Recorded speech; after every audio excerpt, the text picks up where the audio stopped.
And we are live. This is Dark Journalist. What a fantastic crowd we have tonight already with the special episode 50 here. And what's great about tonight is, oddly enough, two things happened, which is quite a synchronicity. One, which is that it's episode 50, and two, that it's exactly 1 year since we started the show. For the X series, of course, the Dark Journalist show has been around a lot longer, but this is 50 episodes and the 1 year anniversary. So welcome and thank you so much for being here. And we have a very special guest with the amazing Gigi Young. Yay! Hello! Gigi, it's great to have you back. Thank you for having me, and congratulations on your 50th episode. That's incredible. Yeah. Well, you know, it's fascinating because we were just talking about how it's completely flown by, and it just seems like, you know, there were points at which we were really hitting hard with the episodes and doing them back to back, but still to get to 50 episodes in that first year is quite remarkable. I would still say, in relation to the X Steganography work that we do here on this show, as it turns out, you know, we probably only got to about maybe 20% of the X Steganography info, and this is just the nature of the unfurling beast, as it were. Tonight we're going to do something very special. Of course, it's always great when we have Gigi on the show, and we've had some really incredible episodes, Gigi, with you, and thank you so much for your contributions to everything we do for the show. Awesome. It's my pleasure. I love also how the X series somehow predicts the news, and whatever happens in the X series will start popping up in the news, so that's really interesting as well.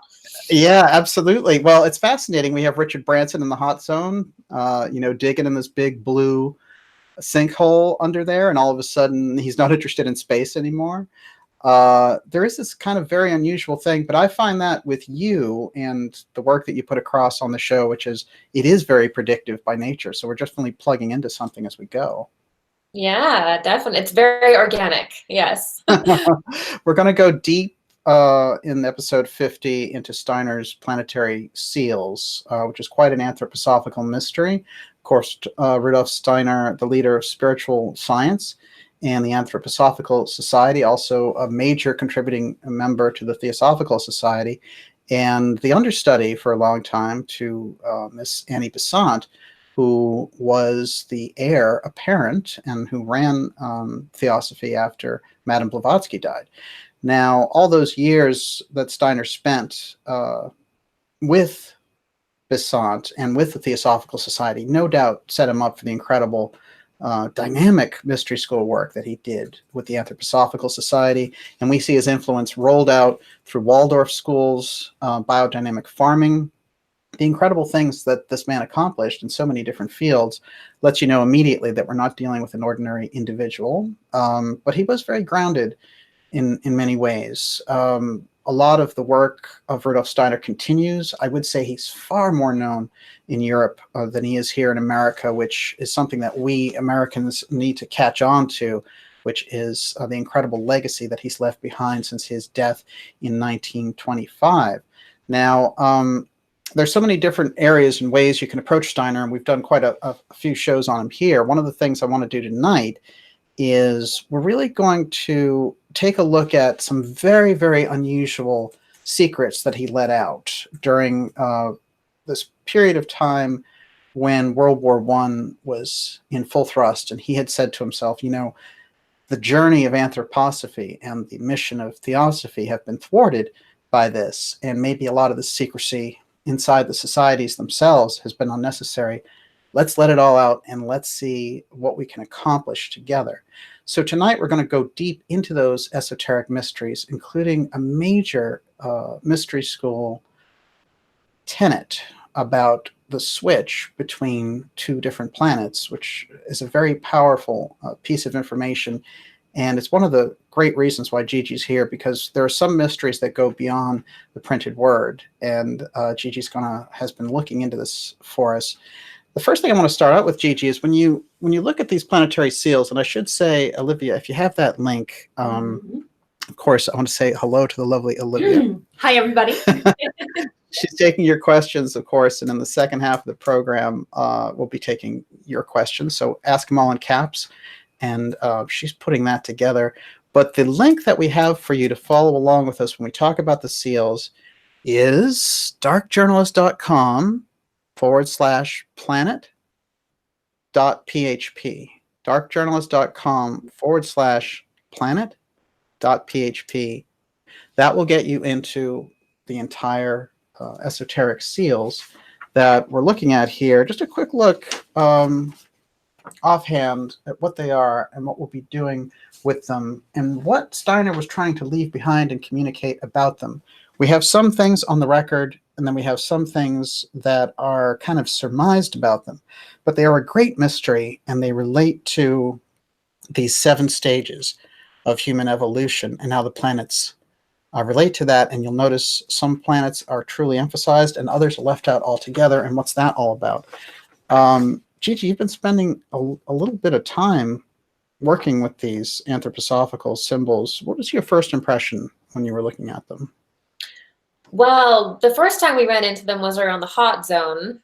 The Yes. first time that they came into, I think, my focus. But my first impression actually was that they looked like cymantics. That was actually my first impression, which is, and cymantics is when you take some kind of like viscous liquid and you put it on a speaker, or you put a sound wave through it and it takes a geometric pattern.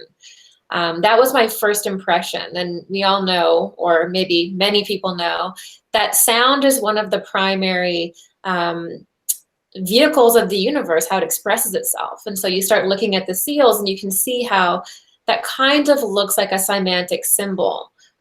And our consciousness is actually geared to interpret these symbols. We don't realize it because we're sort of asleep a lot of the time, but I think if we meditated on the seals, I think we would be able to not only tap into things, but also arrange our consciousness in a certain type of way. Really interesting. In the Theosophical Society, Ledbetter and Besant have an entire book of thought forms where they go into these sand symbols, and they are achieved by violin or guitar strings, and they do the same exact thing that you're talking about. And this is a practice that's gone on for a long time, as if in the tones themselves, the geometric shapes are there and speak back. There's like a language going on there, and it's a design language.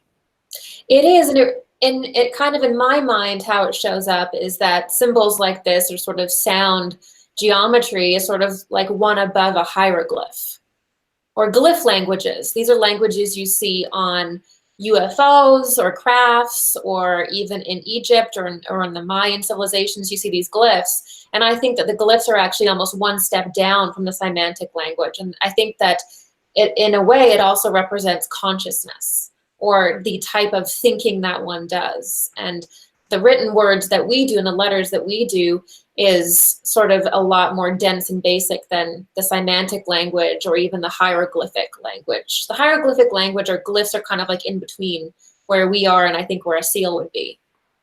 Well, it's interesting. There is a tradition in the mystery schools that when you're communicating in symbols, like dreams do, you're speaking in a higher language. Yeah. And that when you get down to the printed word, that's a different faculty. You know, it's an intellectual faculty. It comes in very handy on planet Earth, but it does kind of block you out from different sides of thinking, different parts of your brain. It does. It really does. And that's why some people who are lucky enough to speak different languages, like French and English and Spanish, I think like Miss Olivia does, yeah. There are just some words that feel better said in other languages, because once you kind of take a language into that spoken word, you do end up, removing part of it to refine it. And so these symbolic languages and archetypal languages have the whole form that you can still use. And it is even as a psychic, the first thing you do in psychic training is you learn the collective lexicon or archetypal language or symbology, and then you have to learn your own symbolic language. And it's all about symbolic languages, your personal one that involves the smells from your childhood, or what colors mean to you, things like that, and then the collective Jungian style one. So it is our highest form of language. It's a symbolic kind of impressions that we get. Interesting. It's in Anthroposophy, they talk about an early picture language that the Atlanteans had, and this is what this reminds me of. That's interesting to incorporate the senses and the smells and things like that. That's fascinating, because that's based on early impressions and associations. Oh yes, you can, it's all resonant. So you get a hit, and then it's almost like it hits you like psychically, it almost like it resonates with you, and then it'll pull forward all of the other associations. And some people are incredible psychic smellers. They can smell illness, they can smell specific illnesses. They can smell death. They can smell life. They can tell by flowers what's going to happen. It's crazy. I mean, there's a lot to do with smell and taste, even though they're secondary senses. Wow. Isn't there a thing about Yogananda, Olivia, where there was that yogi that could conjure up There was a smell? Swami, the perfume Swami. Yes. Yeah. He could conjure any fragrance. Fascinating. That's an amazing story. Well, I'm reminded, and so many witnesses have said this, that it's not one of those wild stories, but it is a pretty wild story anyway, that Madame Blavatsky could manifest things like bananas. She could just, she could use this quality to manifest matter. What's going on there? What level do you have to be on to do that? Well, I know that they call it apporting or apporting. And I found out about that in the Skoll experiments, when they were locking themselves in a room of all sensory experiences, and things would just apport. And that actually happened when we were talking about this. Yes. And we were preparing for the show, and a little ball. I actually was gonna bring it. It's in the closet actually, but a little ball like that big just appeared. Like I just heard it bouncing on my desk. So That's absolutely fascinating. You were so blown away when this happened, and there was such a weird vibe and the work we were doing at that point. And when that happened, it was just like right out of the blue. And I was like, this is bizarre. Like it's out of nowhere. I mean, you wouldn't believe me if you hadn't experienced it yourself. But sometimes things they just appear. I don't know where that disappeared from. Somewhere someone is really upset about losing a tiny ball bearing. But It's so strange. What's weird is that I heard it. Yeah, you heard it. Okay, good. I was glad, because after I got off the phone, I was like, that was maybe a little. I probably sounded a little crazy there. That was great. It was very unusual. And I find this quality interesting because, very often they said about people like Blavatsky or Steiner that they could hypnotize the person into believing this, because whenever you are an adept and you go through those schools, you develop this incredible power of hypnosis, even crowd hypnosis. But over and over again, Steiner reiterated that you don't just pull out hypnosis, when you're part of a mystery school person. That's not something that you're actually allowed to do. So what was that? And, that kind of parlor trick of creating things out of the blue is quite remarkable. And so my feeling is when we get teachers along this level, what they're trying to do is teach the people who are there, because this isn't a crowd happening or whatever. Most often it's done in quiet quarters, just to kind of get the student up to the next level. Like, did you see that? But this is quite remarkable. And this is the level of things and where we're talking tonight. It's the kind of thing that I tipped you off when we started, that we're going to be using your esoteric kind of language that you're so famous for in your own videos. And because this is the episode for it. There's no question about it. This is it. Hang on to your hats. It's gonna be weird. Right. We do have this kind of coming around to the 50th episode. I just want to reiterate a couple of things about the X. One is that the Theosophical Society used the X ceremonies, and that they incorporated the X into their very logo, as we've demonstrated on the program.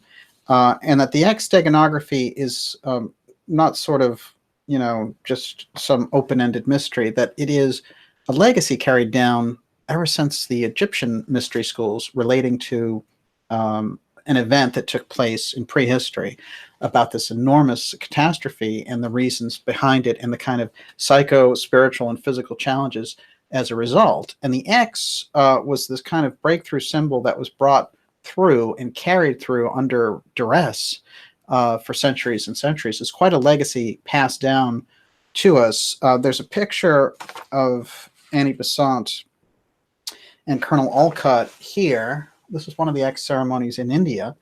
And there's so many of these, and people have seen me showing them over the course of the 50 episodes, but just to get us in that headspace that they're transmitting something down, and they are reiterating the quality of this symbol, and it's relating to mystery school knowledge and how it's been vouchsafed for future generations. One of the key players in the setup of Steiner's work and in Besant's work is Helena Blavatsky, we were just talking about there. And just to reiterate on her story, I mean, she went into these brotherhoods and she went into the mystery schools and came out the other side. And she was this incredible compromise figure, according to Steiner, where the mystery schools were trying to let certain truths out because we were facing this wall, this kind of avalanche of spiritual materialism coming down in 1840. And the scientific materialism was dominant. And they were looking out ahead, certain groups inside of those mystery schools, and saying that by the time a century rolls out, we won't recognize humanity. We have to let some of these truths out, messy or not. And that's where all these waves of spiritualism came from. That's where the seances came from. You recently did a fascinating video on the Ouija and the history of the Ouija board. And this is the nature of where that came from. And at a certain point, these groups, which were kind of almost at war with each other over letting this information out, or at least there were incredible disagreements, decided that the figure who would be kind of the compromise in all this was Blavatsky. And she would come out with the Theosophical Society and introduce things like reincarnation, and she would introduce concepts along the psychic line and really kind of reinforce this mystery school teaching, so that along with the onslaught of scientific materialism, we would also have side by side with it this spiritual outlet of the mystery schools releasing this inner tradition. Now, there were problems with that because Blavatsky was a very impetuous individual, and also there were a number of other groups that try to thwart Theosophy. So it's never a perfect situation when you're dealing with humanity. But nonetheless, this is where the legacy came through. And when she came through with Isis Unveiled and the Secret Doctrine, everybody's mind was blown. This stuff had never been let out before. And by the time Annie Besant takes over around 1890, she has to kind of pick up the torch and carry this through. And one of the things she does is she concentrates on Europe. And in Germany, she has, in 1901, a scholar there who has written a book about Goethe, and his name's Rudolf Steiner. And she decides he should be in charge of the German chapters. He's a great speaker. She has great enthusiasm for him. And she's the one who kind of installs him on this path.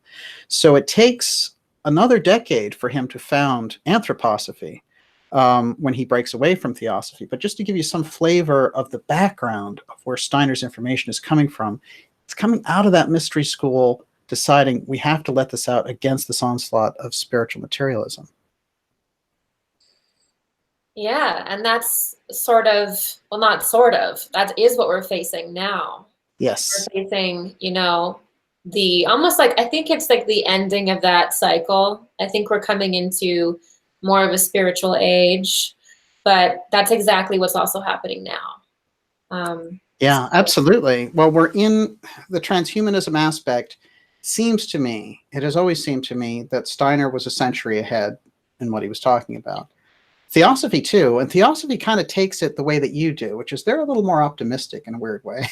They're like, well, we're going into the next root race. Those people will be more psychic. The society is going to recognize these truths. The world teacher is going to come. They have a pretty enthusiastic setup there. Steiner's is also enthusiastic in the large picture and optimistic, but he says Arman is sneaking in through the back door, through the technology, and he will control the evolutionary wave and set it off path into something we've done a number of episodes on, which is the eighth sphere. And when you and I talk about things like virtual reality and this kind of incredible technological control and things like 5G coming on the scene, we get that impression that it's Steiner's, it's that little echo of Steiner and Arman. Yeah, I mean, they were laying the seeds for the conversations now. And I think that's why they were struggling to put out so much, even though we don't have all of Steiner's material translated even, right? Yes. Like a huge amount is still in German, right? Absolutely. So, but I mean, so we stand on the shoulders of giants there for sure. But we are in a harmonic phase, a dark phase that it's good that Steiner pointed out, because I do think that Blavatsky was trying to was a bit optimistic or trying to just paint a picture, I think. But I think that where we are is actually really parallel to where Atlantis was, when it fell. I think that's the easiest comparison, is we're facing that boss at the end of the video game, or that force, or, in context of the seals, we're really facing a seal. Because of this, a seal is not just like a picture on a piece of paper. It's a condition. It's a atmosphere. It's a place inside of us. It's a place in the cosmos, and it's something that we have to move through. And the seals are directly related to consciousness, and they're directly related to technology. So, and the kind of technologies we have, and our relationship with technology.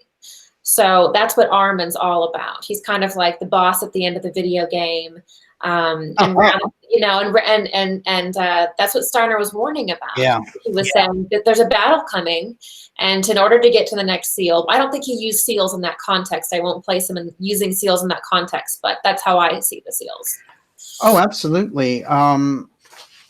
They are quite fascinating for a variety of reasons. And I point everyone to that page again, which is darkjournalist.com/planet.php, just to look at them and get some impression of what it is they're talking about. And I want to emphasize this. The original alchemical planets of the week, where we get our Sunday, Monday, Tuesday setup, this is the way that it was set up in those times coming in.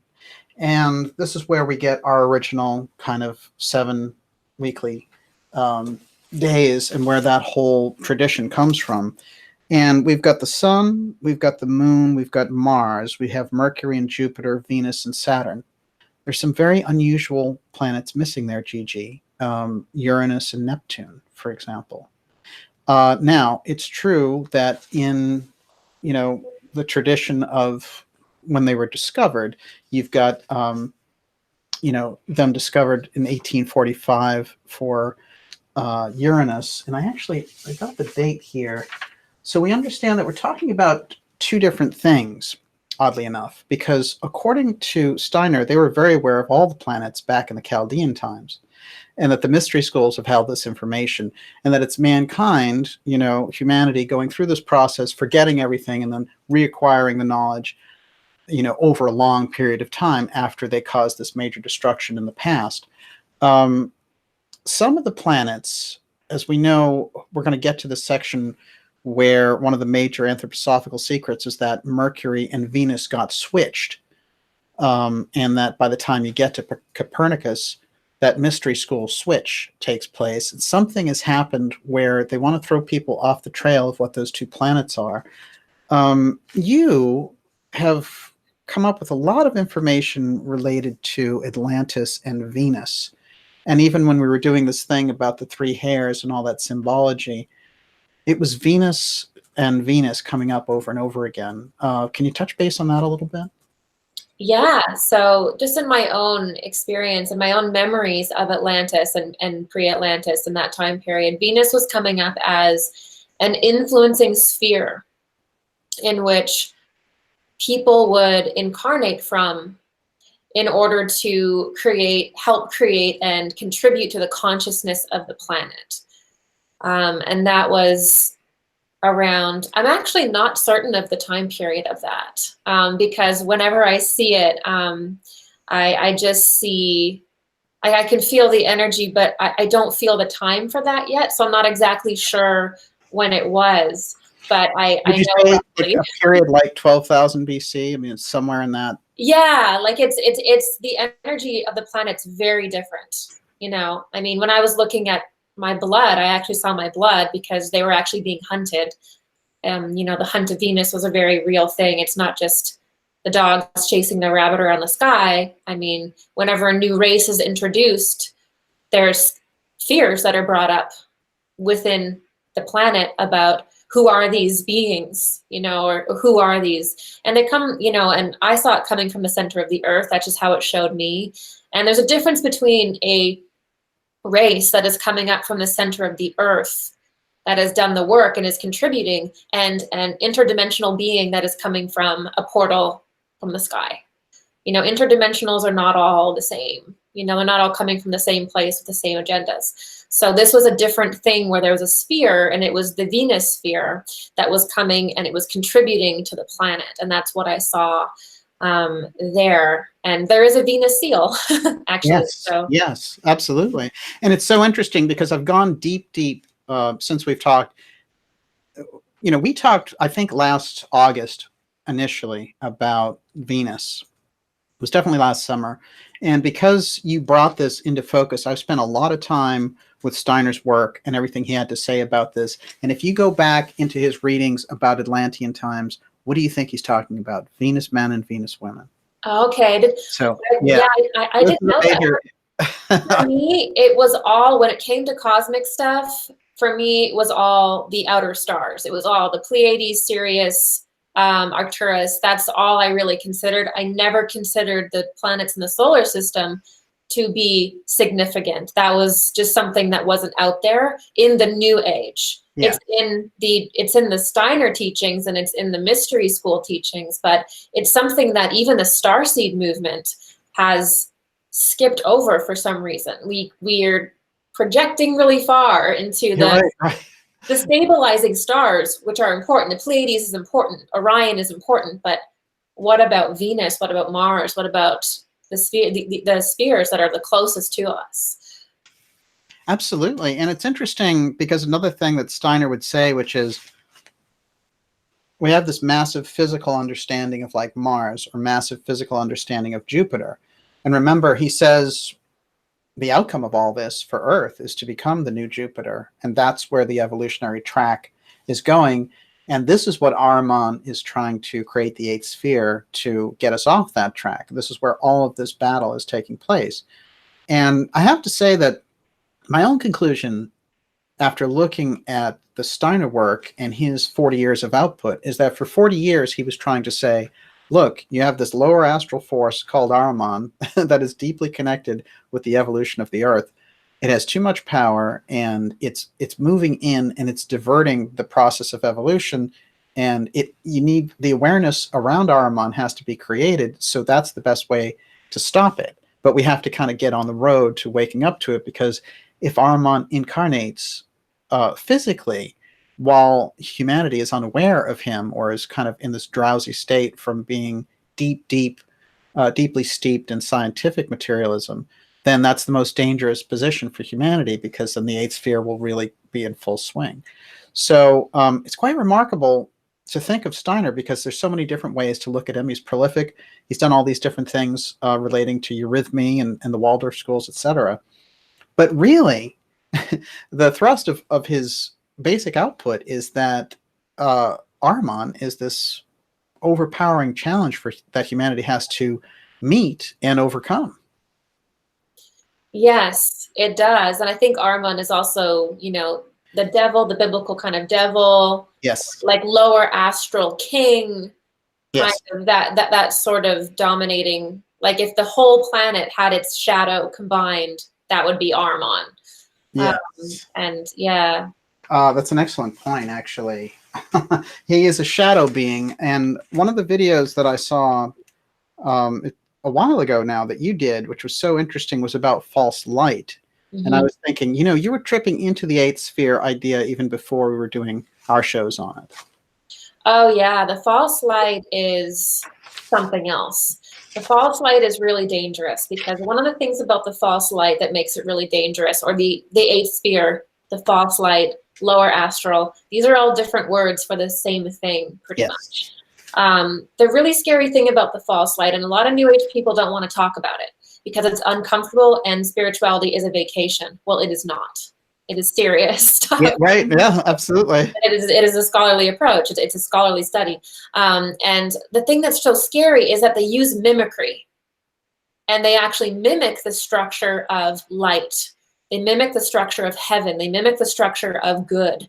And they can kind of convince you that something is very good when it's not. And so it's very hypnotic, and it's very deceptive. And unless you have the ability to discern, which comes from the heart is the unification of the mind and the emotions. It's not a Hallmark card. It is a position of your energy. And when that's in place, you can discern energy, and you can tell when something is incoherent and when it's harmonic or lower astral or distorted. But if that's not activated, if you're not awake, then you could easily assume that something that seems good, like we see in the New Age with people like Corey Goode and David Wilcock and people like this, right. You think that's a good thing, but in reality, that could be leading somewhere very not good.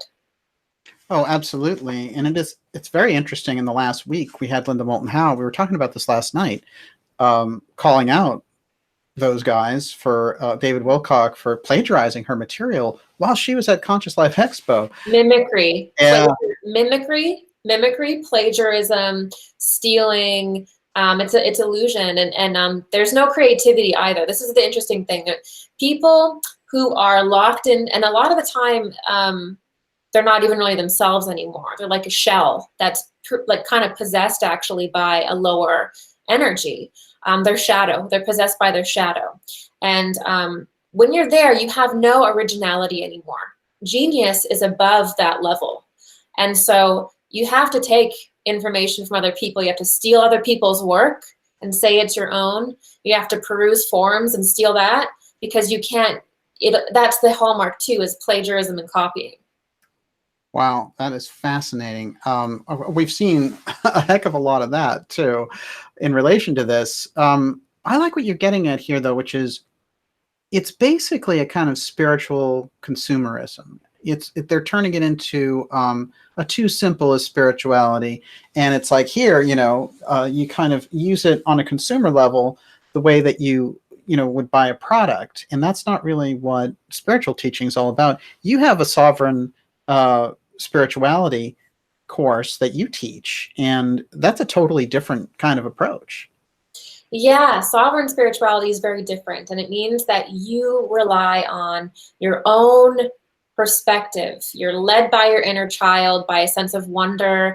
You're anchored in your heart, and you're taking in all of the information, and you're making your own decisions about what you think, and all external information that you take in is just to validate what you've received. So you're using your intuition, you're growing your perspective, and you would only look to somebody else's information to sort of know where you are within your own path. And that's really what autonomous spirituality is, or sovereign spirituality. And we're kind of healing. We're really, really healing. There's a lot of wounds in religion and the New Age from guru culture and a time on the planet where it was such that there were avatars and people who would have to hold the spiritual energy for everybody, kind of like that Eastern mysticism that was a reality, but we're moving away from that, and we have to heal a lot of wounds around cults. And it's really, really, really important to talk about it and to be really discerning about who we follow, and really prioritize our own opinions and our own intuition. It's better to be kind of tough about it right up front, as opposed to being like, oh, I'm not going to be negative. I'll get, pulled into this and just see what happens. It's not really like apathy isn't it, right? We have to be of a totally different mindset. And it's interesting because we've discussed this before, where you have these intel forces on one side who love playing with the agenda to keep people off balance. And that comes in through the mainstream media and all the rest. And then you have on the independent, the alternative media side, you also have these marketing forces that creep in and just love to make a profit and harvest those people and their aspirations and their dreams, do that and then move off and, assume new identities. And that road down the middle is becoming thinner and thinner all the time. It is. And the reason, yeah, exactly. We have to speak out about it because of that thinning road. And what I see happening is people come in with such high expectations and such beautiful minds that want to learn and they want to grow. And then what happens is they have a miserable experience because they find out that they've been duped out of money, or they've been tricked into a belief system that's not really very correct and did not come from good intentions. And then they throw the baby out with the bathwater. And they say, well, spirituality is crap and the new age is crap and woo-woo. And when they do that, they push away their own soul and their own spirit. And we all need our spirit to survive. So that's why it's so dangerous to really get in that position. Gigi, I want to address this with you while we're talking about it, because it's it might be a little off topic, but it's so timely, which is, I'm engaged with people all the time who want to correct the scene from all the kind of fraudsters and marketeers that have crowded into it. And when I talk to them, I find that there are people around them. There's that whole throw out the baby with the bathwater thing. So they'll say like things like, oh, the secret space program, what a fraud that was. It's not the secret space program that's a fraud. That's very important research. It's the jokers who claim to be galactic ambassadors on top getting into that and pretending that, it was that they were some kind of special people having roundtables on Jupiter and things like that. So, but I find this over and over again. And then even when it comes, when I tell them, look, when I do the X series work, I use this kind of information that comes from very technical sources, but understanding when you incorporate the mystery school initiatives, you have to apply psychic principles. There's no way around it. I mean, the Casey information, the Steiner information, Blavatsky's work, you'd be lost in this kind of research without it. So how do we come to a place where we can say, yeah, there's a lot of kind of new age chicanery that takes place. There's a lot of people playing around with this, but we don't need to throw out the topics to throw out the people. I think it's going to be a lot of personal growth. I think that it's unavoidable that I actually think that part of it is just an initiation. When I first came into this, I was duped. Oh, I was duped. I was like, oh my God, Ashtar Command? Holy cow, amazing. Yeah. Because there's this weird thing that happens when you discover this kind of stuff, when you realize that we're not the only ones here, when you have a contact experience, when you see a ghost, you go through this really malleable phase where you're questioning everything now. Your neighbor could be a CIA person. Yes. Or whatever. You go into this kind of hypnagogic state where you're questioning everything. And I think that there are people who will take advantage of people who are in that state, just waking up. But I think that part of it, unfortunately, is something that we have to go through to learn discernment. And all we can do, everybody listening who's awake, is to just share the content of people who are good. Share the Dark Journalist program, share other people who you feel like are doing good work, and saturate the market with them. And just speak up about it. Don't quietly watch these kind of programs in your living room, because a lot of the times the people who are funded by the government have lots of money behind them, and it's very flashy and it's very sexy and it's so funny and quirky or whatever, and they make it so interesting, and so they try to make it very sexy. Yeah. And so just if I would say the best thing is to just share the content that is good. So no question, there's amazing stuff in the independent media, incredible work. Catherine Austin Fitz, Farrell, the work that you do.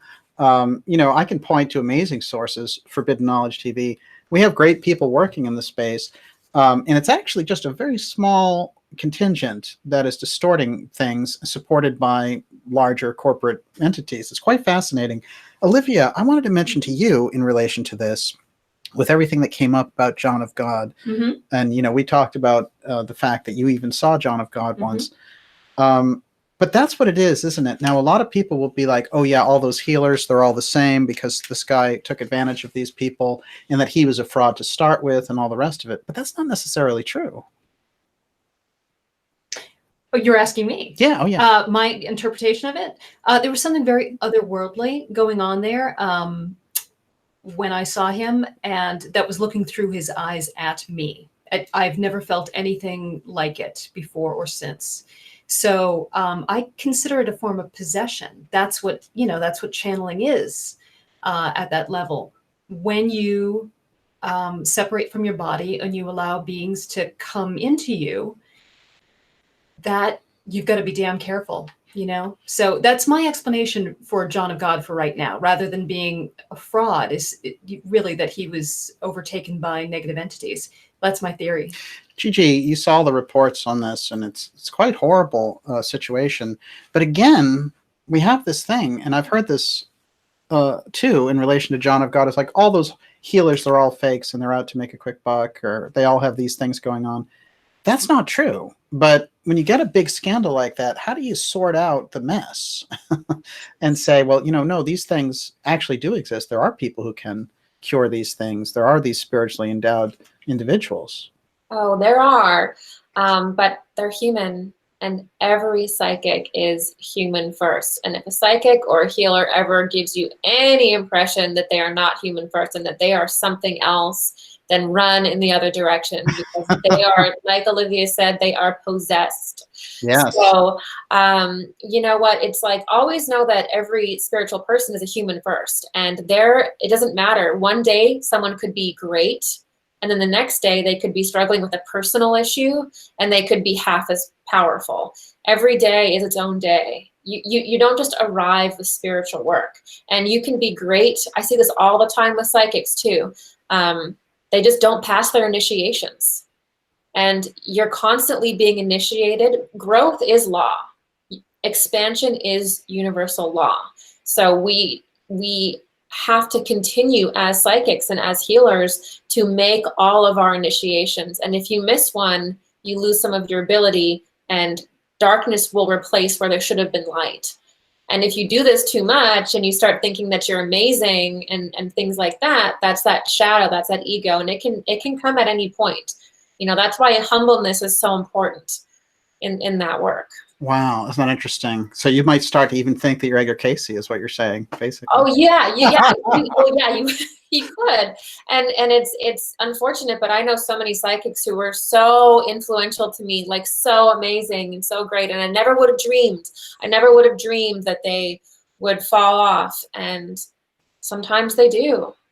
Wow. Yeah. Wow. I sometimes almost wonder if it isn't intentional when they place certain people out there to kind of ruin a side of things. I was talking about the secret space program, and I recalled that the secret space program work after Gary McKinnon had come out with his revelations about hacking into NASA, and how, Obama had gone over there to talk to Cameron to get him. I mean, this was not somebody's flight of fancy. They wanted to extradite him to America because he'd hacked in.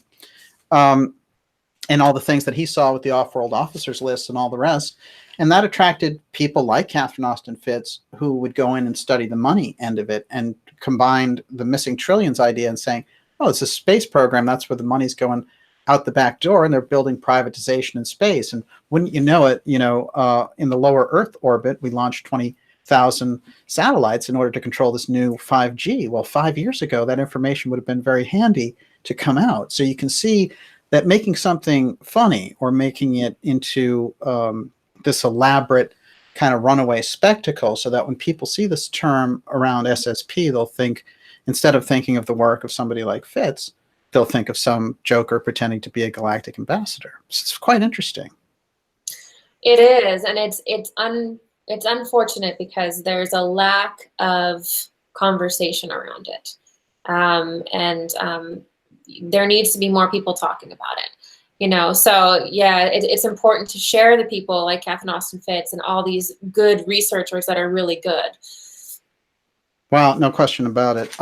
Remarkable stuff. I'll remind everyone you're watching the Dark Journalist Show.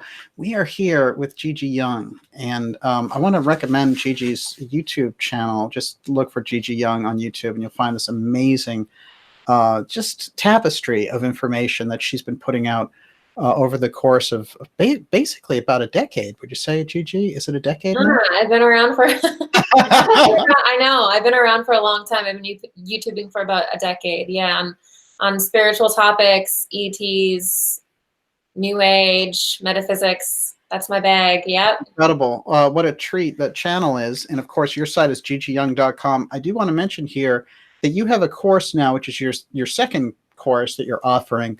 This is new. Can you just talk about it for a minute? What is it that you're doing? Yeah, so I already have an intuition development course that covers the basics of intuition. And I recommend everyone learn the fundamentals properly anyway.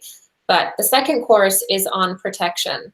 And it focuses on the different sort of dimensions and densities, how we relate to them, and how to make sure that you're in the correct alignment, and all that whole conversation around protection and what it is for a psychic. That's the next module that I have going on. Really It'll be out in a few days. So excellent. Oh, it's great timing. One thing that I remember is a great video that you made, which was called Psychic Red Flags, which is something that people don't talk about very much either. But that was really good because it gave you the idea what to look for when you're looking at psychic material and psychic individuals. Here are some red flags. You know, that's pretty handy. It is. And it's so heartbreaking. I mean, you hear these stories because nobody ever wants to say, I mean, we're getting better, but nobody really wants to say that they're using a psychic, even though everybody used them. I mean, in my practice, I worked with Fortune 500 companies and people that you wouldn't even think, you know, and so everybody uses them. Nobody talks about it. So because nobody talks about it, nobody talks about what is appropriate for a psychic to do and inappropriate. And one thing that you should never do, just to be clear, is never pay a psychic money to remove a curse. Okay? To remove a curse. To remove a curse. Ah. Or there's certain things that they'll do, or saying that, yeah, you have to book like 10 sessions with me to remove a curse or things like that. There's so many things that I hear that are from, I feel like they're from like Romania 200 years ago. They still go on.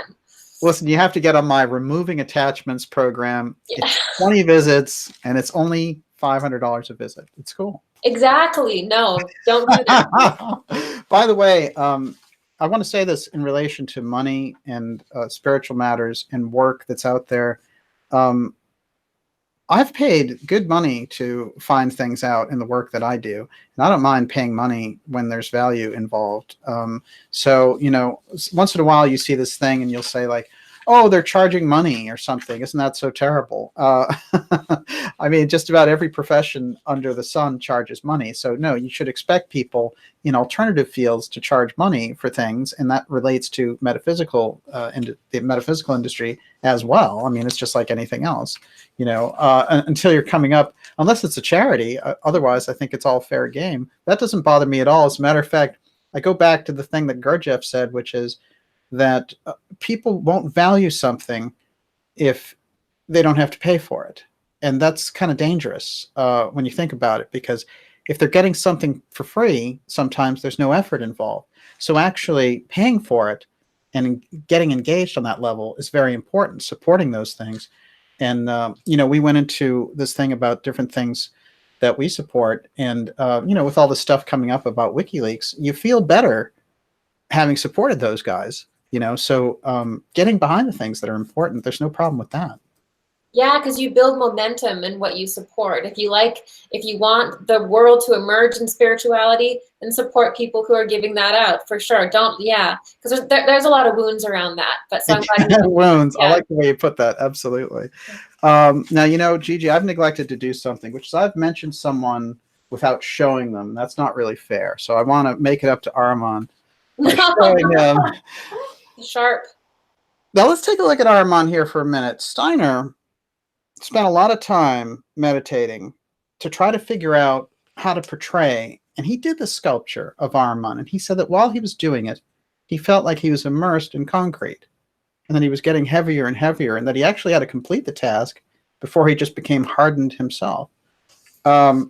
what is it about this force that has that kind of an impact? What is this slowdown in the metabolic rate of matter that he was feeling when he was carving this? And what is this force of Arman and this image of Arman? How does that speak to you? I feel like, you know what, that's exactly what the eighth sphere would do if you're talking about like the mechanics of that density or that dimension. Is it's not very fast moving compared to the higher dimensions, right? It's almost like it's like a slowed down. If you spend too long in your shadow, which is what Arman is, like the incarnated shadow of the world. If you spend too long in your own shadow and you don't seek balance, your body will actually calcify, and your muscles will you'll kind of get really hard and stiff. You know, so that happens when we actually come out of balance. And that's why people do yoga and the yogis have yoga, things like that, because our physical bodies actually will start to solidify if we don't move energy around. And so we can see it in our physical bodies, right? But that's just what happens when we tap into our shadow. Is we slow down. We're not moving at the pace of the cosmos anymore. We're not moving at the pace of light. We've slowed down because we're carrying too much. So we're solidifying what we're carrying. We're carrying too much. We're not releasing. We're not moving forward. We're behind. And so we solidify into our wounds. That's what I think is really going on. Our thoughts are becoming concretized, heavier, more materially obsessed.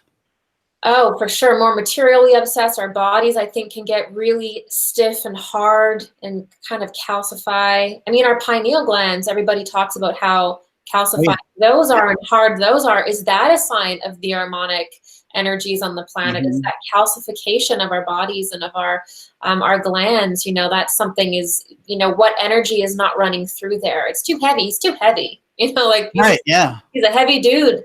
You know, so at one point, Steiner gives an impression of Arman, and he says, basically, imagine a gigantic deep freeze. Yeah. That's pretty intense.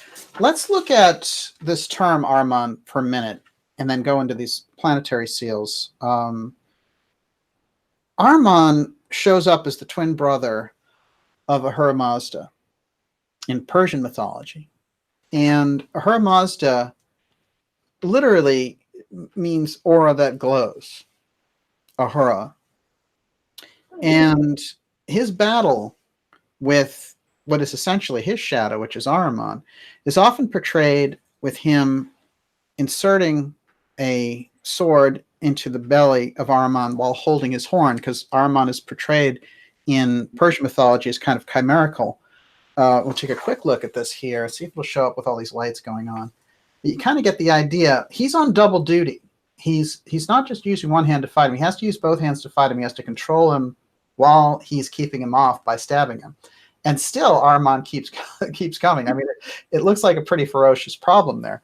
When we look at this, and we're thinking about Steiner using the term Arman that comes out of Persian mythology, as opposed to just saying Satan or something like that, apparently naming this force and identifying it in the anthroposophical literature as Arman has some significance. Have you felt anything when you've looked at the name Arman? Is there anything there energetically that's different than just people using a term like Satan? I just saw an orb on your screen. Wow. You see that, Olivia? No, I actually didn't, but there have been a lot of orbs coming around lately. There's an unusual amount of reports of this happening on the show recently. Wow. Yeah, I've actually haven't tuned into Arman to the degree that Steiner has. Yeah. But I feel like what like when I tune in there, what I get is sort of like the past, like the embodiment of the past. You know, it's what we're refusing to let go. And that's why it's in that beast form, is that's kind of like the part of us that's the animal form or a past that we're needing to let go, but we're wrestling with the embodiment of that. You know, that's sort of how one of the things that I feel with it. And I think, isn't the horned being the previous era or previous age anyway? Yes. Yeah, they did have it. And it has turned out that way.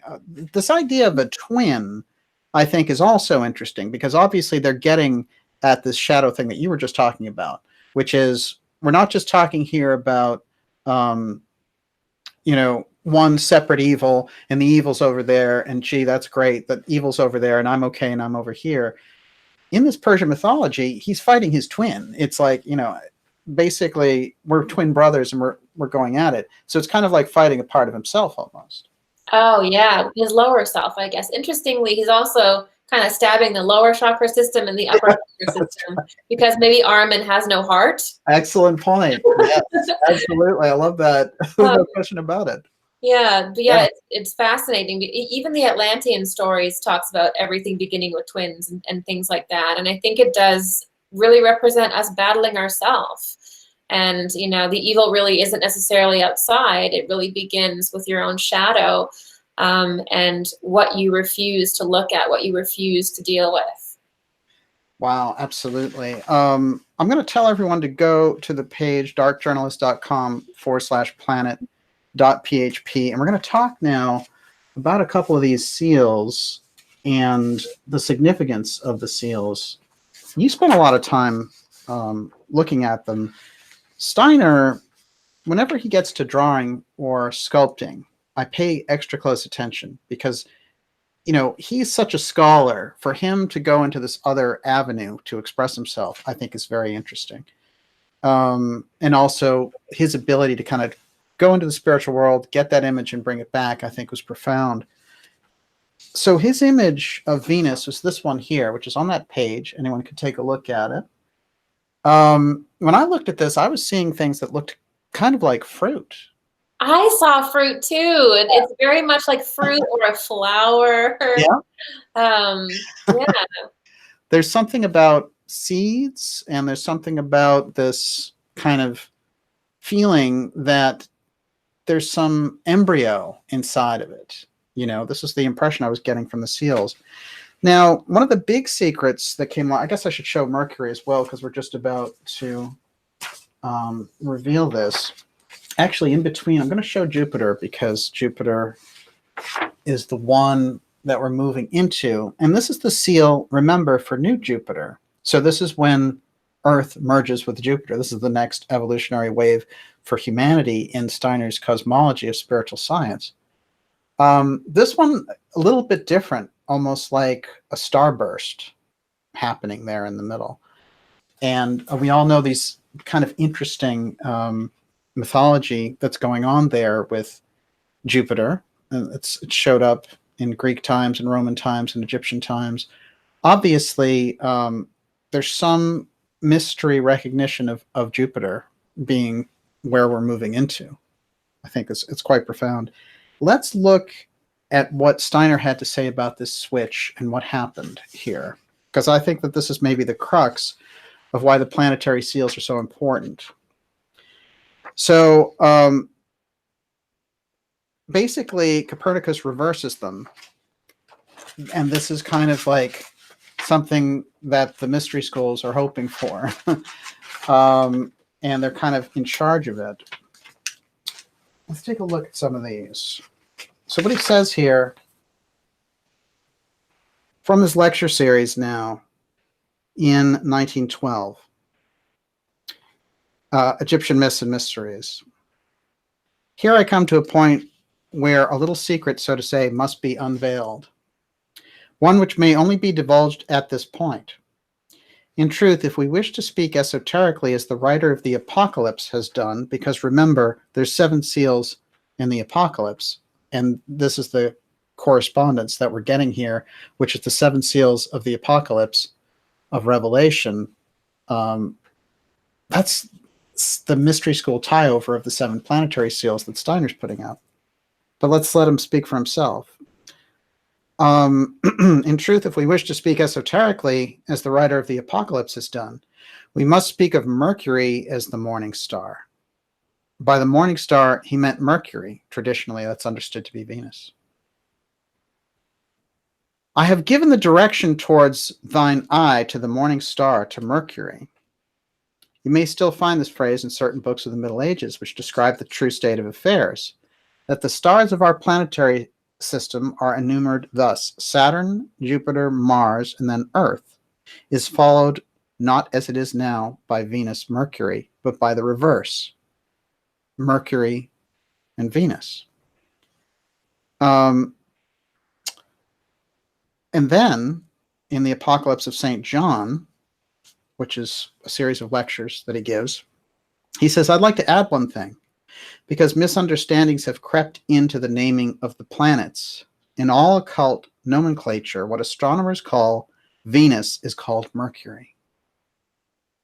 And vice versa. Astronomers know nothing of the mysteries behind this, because in the past, it was not desired that the esoteric names should be revealed. This happened in order to conceal certain things. What do you think they were trying to conceal? Well, I believe that they were trying to conceal an esoteric pathway. Okay. That's what I would say. I would say that's my first impression, is that when you start to study esoterica, we realize the spheres move inside of us. And when you start doing magic, and even just with astrology, you start to realize that we are the spheres, right? And so when you start switching a sphere around and creating confusion, what you're doing is you're making it difficult for somebody, some groups. Black magicians? Yeah. Yeah. Hello, Aleister Crowley, are you listening? Yeah, they were making it harder for some people to use certain esoteric pathways.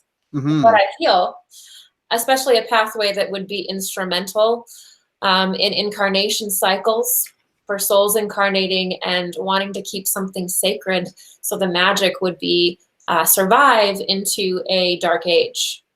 So fascinating. Wow.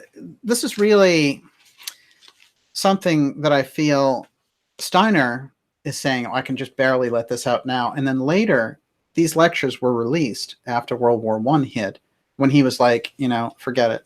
We can't keep the stuff separate. Let it out. That's the only reason we have it in the first place.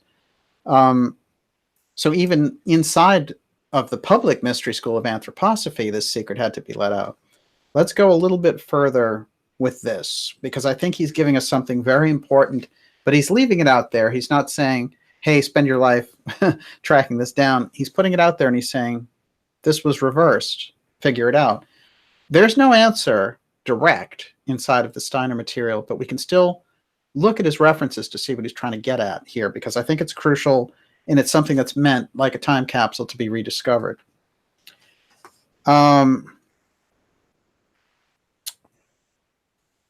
Consider the situation that arose within the sanctuaries of knowledge.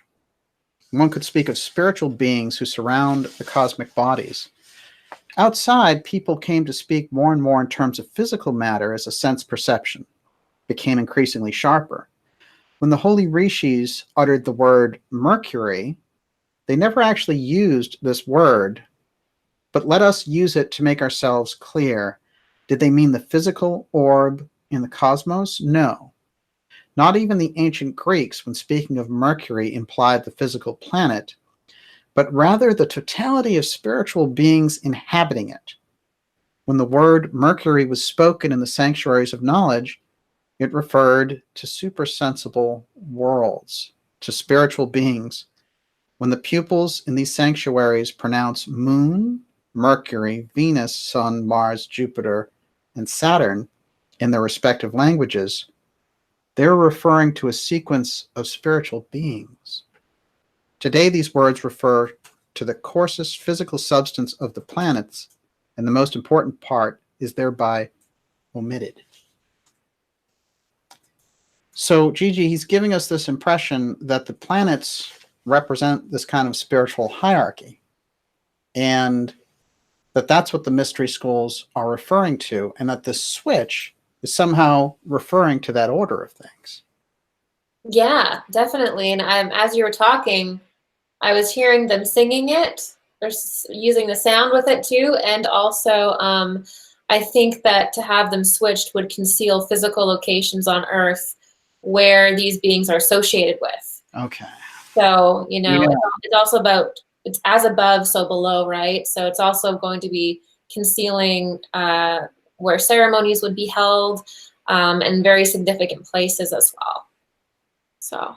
Oh, really interesting. So tracking it back, and it's very interesting practice during this period also, you know, where a lot of those masters wouldn't give out their actual time of birth because they wouldn't want these other mystery schools to track basically their astrological chart and be able to pinpoint events and things that they were going to do. This is quite interesting because I've run into this quite a few times. And what it seems to me, when I was reading about Steiner discussing Blavatsky, I was like, you know, I guess when she joined the mystery schools, it must have been that, you know, word got around that there was this incredible woman who had joined the mystery schools. And that's why they came up with this idea of letting her, you know, be this compromise figure to bring out these truths through anthroposophy, through Theosophy. And then I was reading a series of lectures that Steiner gave on Blavatsky, and he identified the fact that when she was born in 1831, the mystery schools knew it. They actually knew by the astrological setup of where and when this was happening that this advanced person was coming, entering the earth. What level of knowledge is that? That's a very, very broad level of knowledge that would take a lot of technical understanding, but also a lot of psychic understanding. So you'd have to. Yeah, it is. And this is, I think, the level of knowledge that we're speaking about, because it reminds me very much that during a reading that Edgar Cayce gave on the Great Pyramid, when they were saying, are there predictions contained within the pyramids? And he said, oh, there's no question about it, you know. And they said, well, how do we read them? Where are they? And all the rest of it. And he described that they were even encased in the type of stone and the angles that they used. And then it said, when the languages learn to be read, you can actually pinpoint individuals down to the street name and their actual physical address. That's incredible. Well, I remember there's something else like that in India where they have the naughty leaves, and they pull out the naughty leaves, and it's sort of like the pyramid where they wrote this like hundreds of years ago, but it's like your street name and things like that. It's just incredible. Yes.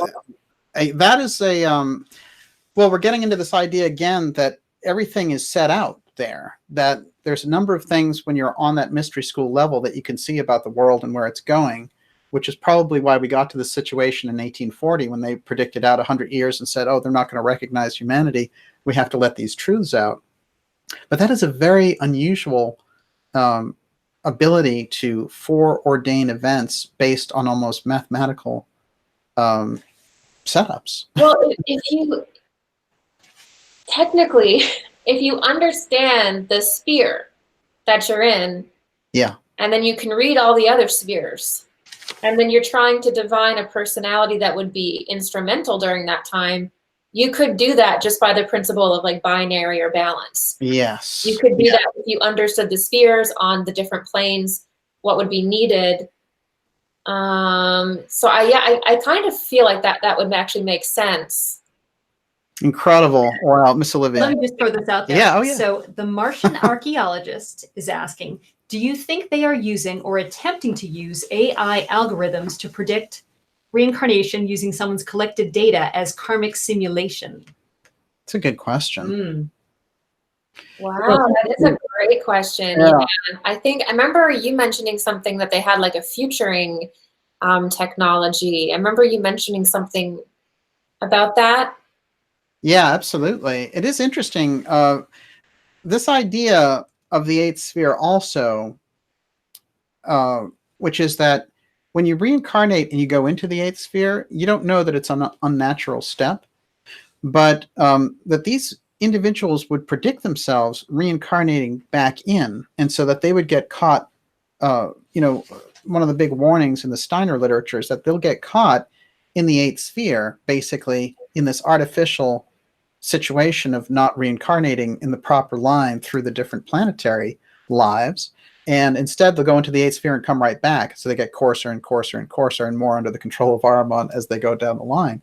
That's kind of a central tenet inside of Steiner's work. And that's what it makes me think of, which is once they start predicting the reincarnations of these people, that's a real high level of control. But we can see in this reference to Blavatsky being predicted by the mystery schools, they knew it was coming. Very much, I mean, if you look at the story of Jesus and you think about the three wise men, they knew because of the star that they set out on this journey to find him. So that's the same type of thing. I mean, they're reading astrology there. Yeah, they're reading. I actually feel like to do that, you'd have to do more than astrology. You'd have to be actually reading beyond what we know is astrology, like going into even the outer stabilizing spheres and things like that. Interesting. Yeah. I really know that. It's incredible to think about that, actually. It is. That was a great question. Did you have another one? He just followed up on it for clarification. So karma equals habitual tendencies equals collected data in cyberspace. I think he's making a good case for it, that they could do this. It's a kind of data mining. Yes. I think they only have the thing is about that dimension and the 8 spheres, they only have access to a certain level of your information.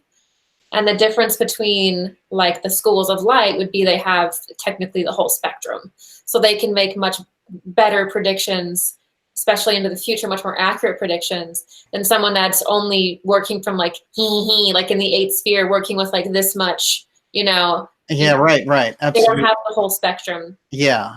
Information. Well, the question is, if they could figure out where you'd be and when you'd be reincarnating, what would they do with you? Question. That's definitely for episode 51. That's no question about it. Let's do this, though. Interesting to ride off this idea for a minute. The 8th sphere, and we've touched on it. We've done a few episodes on it, you and I. What do you think in our modern world corresponds? We're talking about that false light thing. And I can see the threat with the technology, but how are you seeing the 8th sphere manifesting into our reality now? It seems to be at a higher pitch than it has ever been. Yeah, well, it is. It really is. It does get darker before dawn. And I feel like it's kind of like an addiction to technology. I think one big symbol is when people start being like offended by nature and they don't want to go outside anymore and ground, because nature is a huge stabilizer. Being addicted to technology, being in your head too much, like really thinking about things. And basically anytime you're avoiding the heart and you're going too much in your head, thinking too much, anxiety, or you're going too much in your lower emotional center and you're becoming depressed. So anytime you're not in your heart and you're going into those other places is really an 8th sphere. You're destabilized and you're going to be vulnerable to that. Getting locked in that mental thing. It was good. Yeah. When you said that mental part, I was going to say, why are you staring at me when you say that? Oh, no. Don't get locked in your head. Everybody does. Yeah. No, it is interesting. I think that is the big threat. Okay, walking up the street, right? We see people. Thank God there's not a Pokemon craze going on where we saw people in the middle of the streets literally dying to get a Pokemon character. I guess that's one way to have the 8th sphere take you out. But we do see them, and they're deriving all their joy, all their stress, all their ups and downs from interacting with their smartphone. Now, it's an incredible tool, and it's great that it can deliver joy, or you can pay, for your flight ticket as you're driving around. But the sheer number of people who are missing their actual life and sucking into this other reality, they're almost kind of in the 8th sphere there when they're walking around, because their body is here, but their consciousness has already floated into this thing. And that's one thing. If you have a normal day and you've been out and you've enjoyed all these things, you've interacted with humanity, and let's say you go lock into a good movie or something like that, you're going into a headspace. But if you're walking around the whole day and your consciousness is not inside where it should be, basically, then what's the toll on that? I mean, what are the ramifications of that? It's what we were saying about everything solidifying. If we have a mental body, we have an emotional body, spiritual body, physical body, all of those things need equal attention. Otherwise, we wouldn't have them. So you have to give these things, and everybody is usually good at 2 and bad at 2. So figure out what ones you're bad at. Like people who are super spiritual and intellectual, or super spiritual and physical, or super physical and emotional, figure out what you're missing and make a dedicated plan to activate the other ones, because we have these 4 bodies for a reason. And when we stop engaging with them, we start to kind of like gather up energy, because we're not releasing because we're not engaging. It's getting swampy. Right, yeah. You know, so you need to That's a move good way to put it, actually. Absolutely.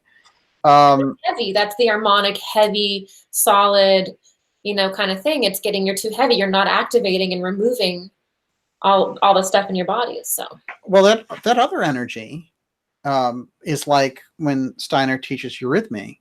You know, it's when the dancers use it, they feel light as a feather, and they're like, we don't know what energy this is that we're drawing on. It's a special energy that only takes place when we're doing this exercise. But that's what it is. When you draw on that energy, it's a totally different kind of experience. it's probably the opposite, where you're actually processing things that you don't realize you're processing, because you're releasing channels of energy like acupuncture or whatever. You're releasing energy from your nadis and your energy centers, and you're moving around, and it's all symbolic, and you're totally tapped in to the cosmos. And it's actually like the opposite of Arman, right? Which is to do one activity for a long period of time and don't challenge yourself, don't get out of your comfort zone. Just basically, you have to kind of kill off a part of yourself, really.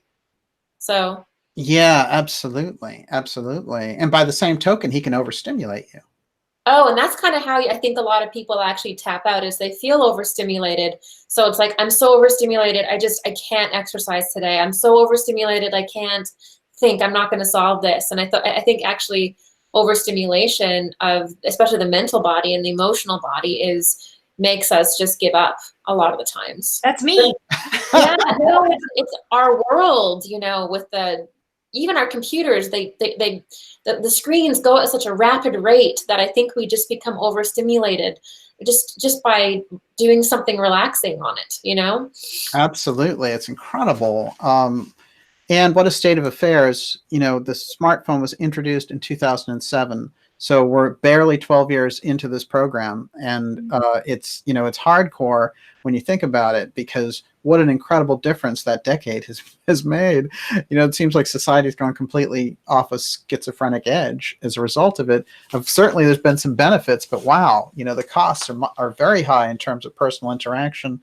And, you know, I have a relative who is just completely locked into that world, and all he can do actually is communicate basically through his little device. And it, you know, I mean, it's kind of what's going on. You know, it's like, come on. At what point do you just say this is ridiculous? And we're getting to a lot of those places in society. It's quite remarkable. I'm going to keep trekking with this switch. And I want to remind everyone, you're watching the Dark Journalist Show. We're talking with Gigi Young here about a number of things, but the Rudolf Steiner Planetary series sequence is kind of this overriding theme that we're going back to over and over again. And it's great to have Gigi back here, because Gigi now has a new course also that she's launching at gigiyoung.com. And she's gone more into teaching her psychic work. And now it's interesting too, because you basically are doing it as kind of like an intuitive coach. This is how you describe it. Yeah, so I help people develop their intuition now, and you can use it like, it's not just to be psychic. I mean, this is helpful for anybody that wants to just learn how to discern energy. Should I trust this person? Is this a good direction for me in business? How to be more peaceful? This is the part of us that's missing, and this is the part of society that I feel is missing. And so that's why I want to teach it, is because I feel like it's just what's missing. I love doing personal sessions, and I hope to do more in the future, but you know, we really are missing the spiritual heart of society, which is different than the religious heart. You know, it's something different. And I feel you can't legislate it, you can't make it law, you can't force it, but we desperately, desperately need it at the same time. So that's why I make courses and do all that. Oh, it's like a great reminder. It's amazing the people that I've talked to who've taken your courses. I mean, it's an amazing change that they have in their own lives about the abilities that they learn that they have. And that's what I think that is so good about the work that you do on your own. I mean, you've been an amazing ally and friend for the X series and all the material, but the work that you do in your own psychic coaching, when I talk to people about it, it's really life-changing stuff. So it's incredible. And the new course that you're doing, that's coming out like next week. Yeah, and it's all finished. I'm just kind of putting it on the website and everything. So it'll be out in the next couple of days, and it's just on protection and psychic positioning. And also it's changed. Like psychic work has changed since 2012. Yeah. And the same old descriptions aren't going to work anymore. So all right. Okay. Yeah. Even the language has changed. I noticed the language is changing a little bit. Fascinating. Everyone definitely check out that course. It's a good time also to go to darkjournalist.com, sign up for the newsletter, which is a free newsletter to keep you and I in touch with the incredible shutdowns we've been seeing, the incredible censorship. Gigi, we haven't had you on the program since this incredible censorship has kicked in, and they've thrown off people like Alex Jones, which, regardless of how you feel about him, should we really be silencing people left and right on Facebook, YouTube, or wherever? What do you think about all this clampdown that's going on? Not a good look. Everybody needs to have the right to speak, and everybody needs to have a voice, and people shouldn't be silenced. It's a very, very, very slippery slope. Whether you like Alex or not, he deserves the right. It's kind of like, I think it's a kind of a systematic shutdown of alternative voices. No question. You may not like Alex Jones's delivery. It may offend you, or it may be very dramatic, but a lot of things that he says are true. And he does have some good information there, and you just have to discern it, right? No, absolutely. I think that specifically when you see them shutting someone like him down, it makes people like us take a closer look. Yeah. What are you guys afraid of? What's going on here? But we've seen it around issues now. Look, they'll shut down Alex Jones and Robert F. Kennedy Jr. in the same,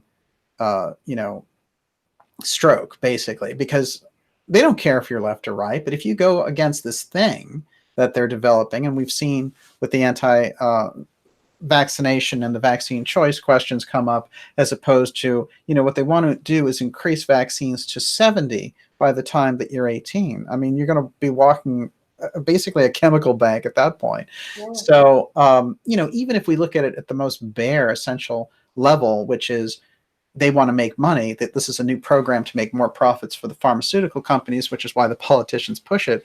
That's even a fine way to look at it and unravel it. Even if you don't go the extra step and saying, look, they're setting up people to have autism because they want to rule over people who have these conditions so that they won't be able to fight back, or they want to be able to depopulate, the country or the world in this case. You can look at it from a variety of angles, but even at the most bare essential level of saying these guys want to make more money and they're willing to use you as a guinea pig to do it, to have the media just getting on board and pushing around people like RFK Jr., who has the facts, shows you that's not a right-left issue at all. I mean, he's calling out liberals on this. You know what? It starts with people like Alex Jones, who can maybe be offensive, but it'll end with you. And they'll come to the new age and alternative thought. A lot of new agers think, well, my YouTube channel's fine, or certain researchers think, well, mine is fine. though. It's not, because they want to eliminate. There is a push to eliminate independent thought and independence. So you think that you're excluded, but you might not be. So.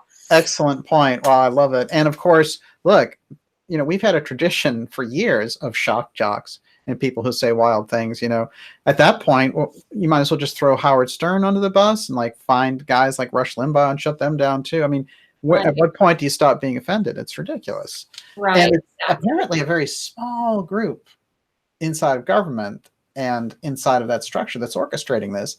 And most of them get together at Davos and figure this out. So I think that the more this is going to be looked at as a very low point in terms of the censorship. But you and I are right in the middle of this, because this is the work. This is where we do our work. Oh, yeah, exactly. And we have to keep these channels open and free. And if you don't like it, then don't look. If you don't like it, don't watch it. You know, it's very simple. No question about it. Excellent points. And look, everyone, when it comes down to these networks, YouTube, Twitter, Facebook, you know, let them know you want to see what you want to see. And if they move in this direction of just the big clampdown, you're just going to take your time and your money somewhere else. This is what it's going to come down to. And it might just come down to that when we get down to it.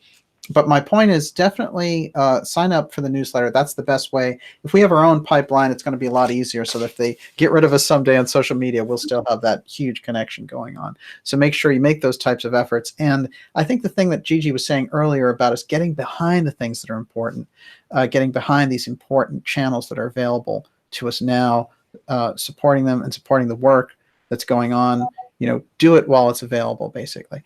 Now, Miss Olivia, how are you doing out there with questions? And I have enough questions for 3 shows, and I'm not kidding. Okay, here's what I would like to do.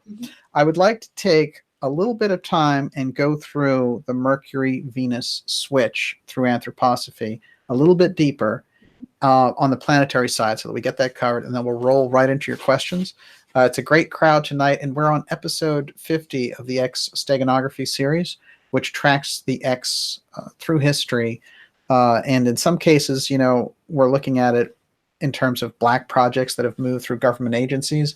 But in other cases, we're looking at it from the mystery school perspective, and things get really, really interesting then because you have thousands of years of history to figure out how they've used this. Now, along this line, we have further information from Steiner about this switch. This one comes a couple of months after he let the initial one out. Quote, this is another lecture where he mentions this switch that takes place, oddly enough, between Venus and Mercury, and how what we refer to as Venus is actually Mercury, and how this switch took place during the time of Copernicus. Okay. Quote, you must picture the Earth as the starting point, and around it a sphere of influence reaching up to the moon. This is followed by a realm reaching up to Mercury, and then one to Venus, and then one up to the Sun. Now, you may be astonished at the sequence of the planets as I've given it here. You might think that if this is the Earth and this is the Sun, that I should draw Mercury in the immediate vicinity of the Sun next, and then Venus. But that is not correct. The names of these 2 planets have been interchanged by a later astronomy. Quote, what is called Mercury today was known in ancient teachings as Venus, and the planet referred to as Venus nowadays was always known as Mercury. We cannot rightly understand what is said about Venus and Mercury in ancient writings if we assume them to refer to the present planets of these names. At the time when the world system was turned topsy-turvy, Apotheum, that's the impression I get there. When the Earth was robbed of its central position, not only the perspective was completely altered, but the opportunity was taken of interchanging the names Mercury and Venus. Here we are with this mystery again. They've switched. Who was it who switched it? And topsy-turvy, Gigi. Very interesting. When you've tuned into this idea around Venus in relation to Atlantis, you got so much information around it. What is it about Venus that's coming into play again here when we're getting into the 21st century? There's some aspect about Venus rising, this whole idea of Atlantis rising. There's some consciousness shift in relation to this. Yeah, Venus is, well, how I see it is that it's the heart, and you can see it has a lot of heart energy, and it's a heart. And you can even see, I think some of the seals, Venus is green. Yes. Yeah. So that's also the ray of that that's associated with it. And that's what's necessary. It's kind of like you search far and wide, and then it kind of comes back to a simple truth that we've known all along, which is come into the energy of your heart. And I think that the sphere of Venus has beings, consciousness, and essentially the sphere itself resonates to that frequency. And so that's what we're looking at there. I mean, to our consciousness, at least, that's what it is. Wow, it's really interesting. And just to point out that green there for everyone, this is the color that was associated with Venus. When I look over at the red color of Mars, you understand in the planetary reflection, you get quite a lot from Mars. You get a lot of impressions, I've noticed, when we've talked about different planets. That one really shows up on the radar. Yeah. Last night when I was doing the program on John von Neumann, who had headed up the UFO file, and he was, basically the most accomplished mathematician of the 20th century. One thing that came out was that him and Teller and a number of other people were referred to as Martians. And this was this kind of inside thing. There was even a book written about it.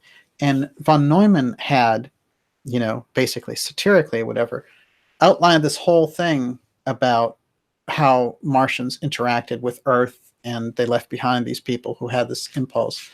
And, a lot of people just thought it's their inside joke among these scientists. It's an odd thing, isn't it? It is, but it isn't. It's definitely odd because you look at it and you're like, why are they calling them that? They're so weird. Scientists are strange.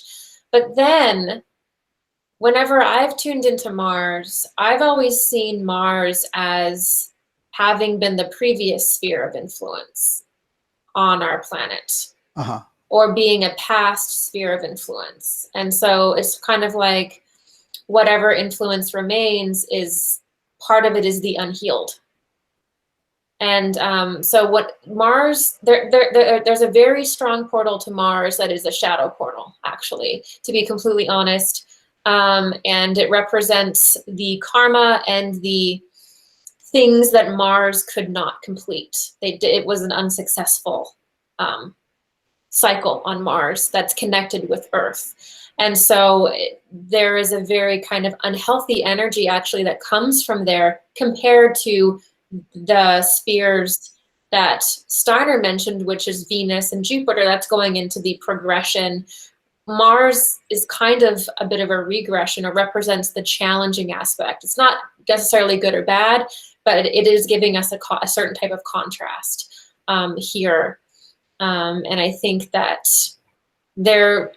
because it does become literal at some point, there could actually be races. There could genuinely be races that are from that sphere when it was overlapping, that represent that journey and everything there. And they still could be here today, carrying out their agendas. Yeah. Yeah. Well, this is fascinating for a couple of reasons. There's no question that Steiner goes into this kind of language, and people are stuck thinking, does he mean literal Venusians and literal Martians?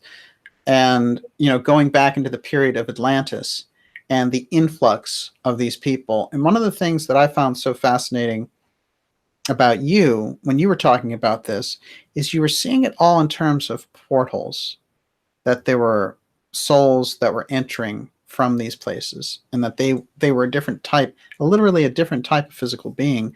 Of course, we have to remember when the mystery schools talk about Atlantis or Lemuria, the type of person that they're talking about is different. It's a finer matter. It's not so entrenched in matter. In some cases, in the early part of Atlantis, 200,000 BC, the Casey readings and the Steiner work agree that literally the souls hovered above the physical bodies themselves, and that the physical bodies were not dense bone. They were much looser matter. So it becomes easier for us to understand this from that perspective of things entering in during that period. But my question is, when we think about that, if we take it for granted that there were groups from Mars and groups from Venus that were entering, why is Mars associated with war? Well, is that right? Yeah, they were very warlike. They had infestations of AI. The visions that I've had of Mars, and I used to do a lot of readings, and I used to see people who had incarnations on Mars. So I've seen a lot of that.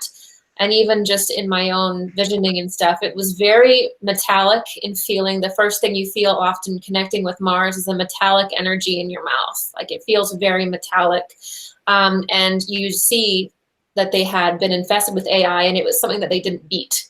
It was something that they couldn't, they didn't fail. They failed that test. And it also had something to do with the sun and the AI. I do remember that. It had something to do with the sun ray and the sun.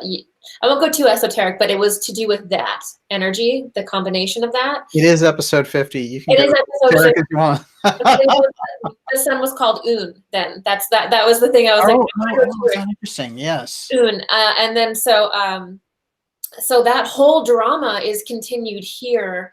But it is a challenge, and that's why they were also very warlike. They really kind of took that aspect of the masculine to an extreme. So the communities were all around that expression of war, soldiers, and kind of the whole thing was deeply, deeply, deeply exploring war. And do you think the rise of the Nazi Party in the 30s and their rise to power and their strange reign, which seemed like it came out of Roman times and just showed up in the 20th century, do you associate them with Mars? Yeah, actually, I've never thought of that, but you know what really reminds me of a parallel stream is the fact that they were trying to genetically force people to breed, which is completely Martian, completely forceful. You know, when you're in a warlike culture, you don't care what people want. You will do, it's authoritarian. You will do what we think is best. The boys will be separated from the families and they'll be soldiers. The women will be whatever archetypal mess is going on there. And that's what it is. And so absolutely, that would make the, that authoritarian seeping into all those kind of more tender things is definitely, It's fascinating because it doesn't seem like we've learned the lesson, even with the ripping up of the treaty with Russia and America. Last week, the US and Russia ripped up their nuclear non-proliferation treaty. And it seems like you're right back in 1988 with Reagan signing it with Gorbachev. And I'm thinking, are we going into a period here of this decade? I'm sure, we have many options and choices, but is the risk for war higher than it's been in a long time?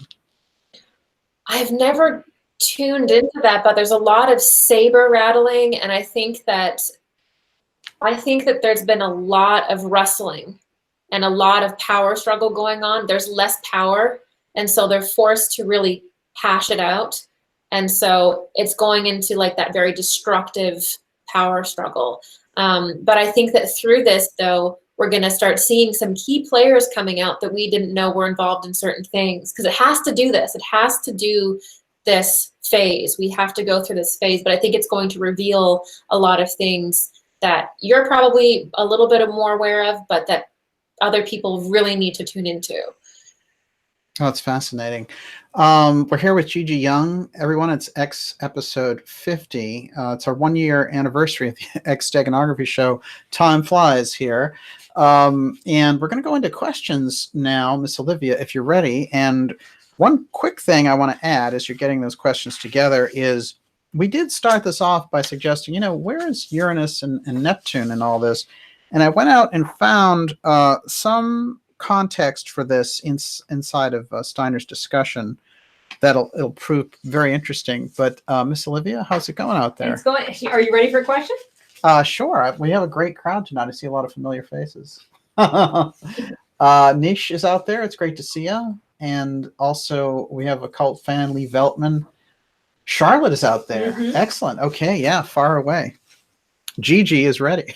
Okay. So Christopher Dorsey, did Casey and Steiner both believe that the soul spends time on the planets to learn the lessons each planet has to teach us between lifetimes? Yeah, absolutely. Casey talks about planetary sojourns, and he literally says that you have a body. It's just not a physical body like we have here on Earth. Also, incidentally, Casey said in other systems, there's a parallel for a kind of physical concentration for soul incarnation. So this idea that there are other, off-world planets is supported in the Casey literature. But he didn't say that at present there were physical bodies on these planets in our own solar system. However, he really emphasized the at present, which I found very interesting because, we've had people like Richard Hoagland and others who've looked at Mars and said, a lot of this stuff looks like there's been structures here. We know there are people who've come forward from NASA who said they've had to airbrush pictures of entire ancient setups there on the moon because there were bases there at one point. So who had them? I mean, I've heard it even suggested that the Atlanteans had their own space program and got up there. But there's no question that the reason they're airbrushing them out is because those are awkward questions and they want to research it on their own. Might even explain why we haven't been back to the moon in almost 50 years. It's kind of interesting. How do you lose 50 years in a space program to the moon? I mean, does NASA have a good answer for that? 50 years? They're talking about getting back to the moon by 2028. 1972 is the last year we were up there. So, I mean, this is very unusual stuff when it comes to space. But to answer his question, both Casey and Steiner have... Actually, with Steiner, it's very important to what we're speaking to tonight because Arman and the eighth sphere idea are meant to interrupt that normal flow of reincarnation where you go through these different planetary cycles for evolution and come back to Earth. With the eighth sphere, you're supposed to kind of pretend that you did that. You go into the eighth sphere, but you come right back, so you haven't picked up any of those lessons. You become coarser and coarser and easier to control, to the point where when Steiner looked out into the future, he said people will start basically incarnating without any knowledge of their soul. It's like there'll be this kind of black hole walking around. So, there's no question that the normal evolutionary trend is that we pick things up from the planets. Does that sound right, Gigi? Yeah, completely. I think that planets, when they're in 3D, are consolidation points for archetypes of the cosmos, basically. And I think that they all swing into focus at some point. But it's usually only one at a time. And from there, it's just channeling the consciousness beyond time. Yeah. Wow, fascinating. Miss Olivia. Okay, Professor J. Paul de Virville, please discern your meaning of the self, the soul, and the spirit in the way that Steiner uses them. Well, Gigi, why don't you define them, and then I'll come in with the anthroposophical explanation. Okay. The self, I would describe as more of your personality and your 3D self. So you're very individuated and personified. So you're your soul, but personified in 3D. And then your soul, I would say, is your higher aspect, your more pure light. And then I would say that spirit is, for me anyway, it's everything. It's omnipresent. So that's how I would describe it. That's fantastic. I'll use this, which is in Theosophy and Anthroposophy, you have your physical body, your ethereal body, and your astral body. The physical body is pretty self-explanatory, although we don't understand our physical body as well as people in these schools do, obviously. The ethereal body is interesting because it's a kind of auric outline of the body. It's an energetic outline of the body. And literally, in ancient times, and in traditions that they even kept through medieval periods, they had people who could see the outline of that physical aura and treat somebody's ill based on how things were radiating. That was the ethereal body that they were reading.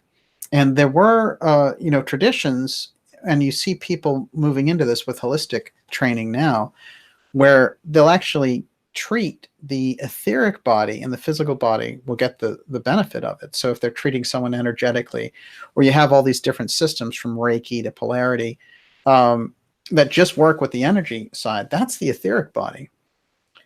The astral body is particularly important because in the astral body, you take flight from your physical and ethereal body and go into these other realms. You inhabit the astral realm and the spiritual realm. You have experiences there, you bring back those experiences, and your physical body is the focal point of your astral body and its experiences. Most active in dream states, but certainly if you are actively psychic, someone like Gigi, for example, your astral body is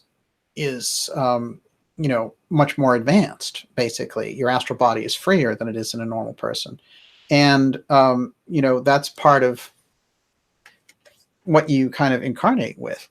But this idea is very interesting because, Gigi, you're very unusual. When you do your psychic work, you are not channeling in the traditional fashion. You're not giving up control and let something channel through you while you are off in a trance state or sleeping. You're conscious during the process, but it's almost similar. It is similar. I don't lose consciousness, and I'm not a deep trance channel. I'm completely here, except not. It's sort of, I definitely go into a trance, and but not so that I'm not there. I'll tell you things, and I won't remember that if I'm working on something, sometimes I'll forget that I've told you something. Oh yeah, no, there's no question. Yeah, I don't think it's very interesting. The amount of information that you can get in a session too, while being conscious, is phenomenal. I haven't run across that before, so I think that's quite unique what you do. I've read, deeply about people like Casey and Steiner who could go and do that when they were in certain states, but they weren't conscious. It might be something to do with just as I think society moves forward, the generations are a little bit different, and maybe it becomes easier for children to do that. Like if Casey was born now, he probably would be in the same boat, or he'd be able to, and even the next generations will be even probably easier to slip into these states. So I think it's also kind of just an evolution, really, of consciousness, how we visit these places. That was fascinating. Psychic, the next generation, that's what it is. Yeah, Miss Olivia. William Klimek, Gigi, where is the other end of your tether attached? Which one? Just kidding. I'm always anchored into my 3D form, into my body, and into Earth. That's always where I am, because it's always where I'm going to come back to, and that's where every little piece of information that I get is going to have to reckon and percolate through. So I'm always tethered here. The second place that I tether is in 5D, or in a high realm, as high as I can get, basically. And then I triangulate from there. So I'm always tethered here, and then I'm tethered again in a very high realm, the highest that I can feel conceptually. I let that become what I am and what I'm doing, and then I traverse there. And the reason why I choose a very high realm to connect with is because that's going to give you that overarching perspective to perceive the astral realm with clarity. You don't want to just go tethering somewhere like, that's not going to be, it's not going to be a good experience. You're just going to basically see who you are in all different weird ways. Weird mirror stuff will go on. But so I try to keep it in 3D, and then the highest I can conceptualize, and then I triangulate. That's basically I'm in the wow phase. It's very hard to describe, but the tether question is very good. Yeah, absolutely. A quick thing to maybe get the question thing rolling even further. Okay, we mentioned that Uranus and Neptune were left out of the conversation with Steiner, which is a very unusual thing to do, especially since they were both discovered when he was teaching. And of course, the mystery schools knew they were there anyway. But he talked often about Vulcan, which theoretically doesn't exist physically for us to see. Aha, but it's there. So it's quite an oversight to leave them out. Let's find out what Steiner has to say about why he left them out, and then maybe we can get some thoughts from Gigi about this. Quote, now, this is the book Occult Signs and Symbols. Our present Saturn received its name in ancient times when the wise ones could give meaningful names to things. It was given its name out of its very nature. Today, this is no longer done. Uranus, for example, does not have such a justified name since it was discovered later. And again, different lecture, same topic. 1908. Thus there were beings at the very beginning of our Earth who were scarcely fitted to take part in further development, who were still so young in their whole evolution that any further step would have destroyed them. They had to receive a sphere of action, so to speak, on which they could preserve their complete youthfulness.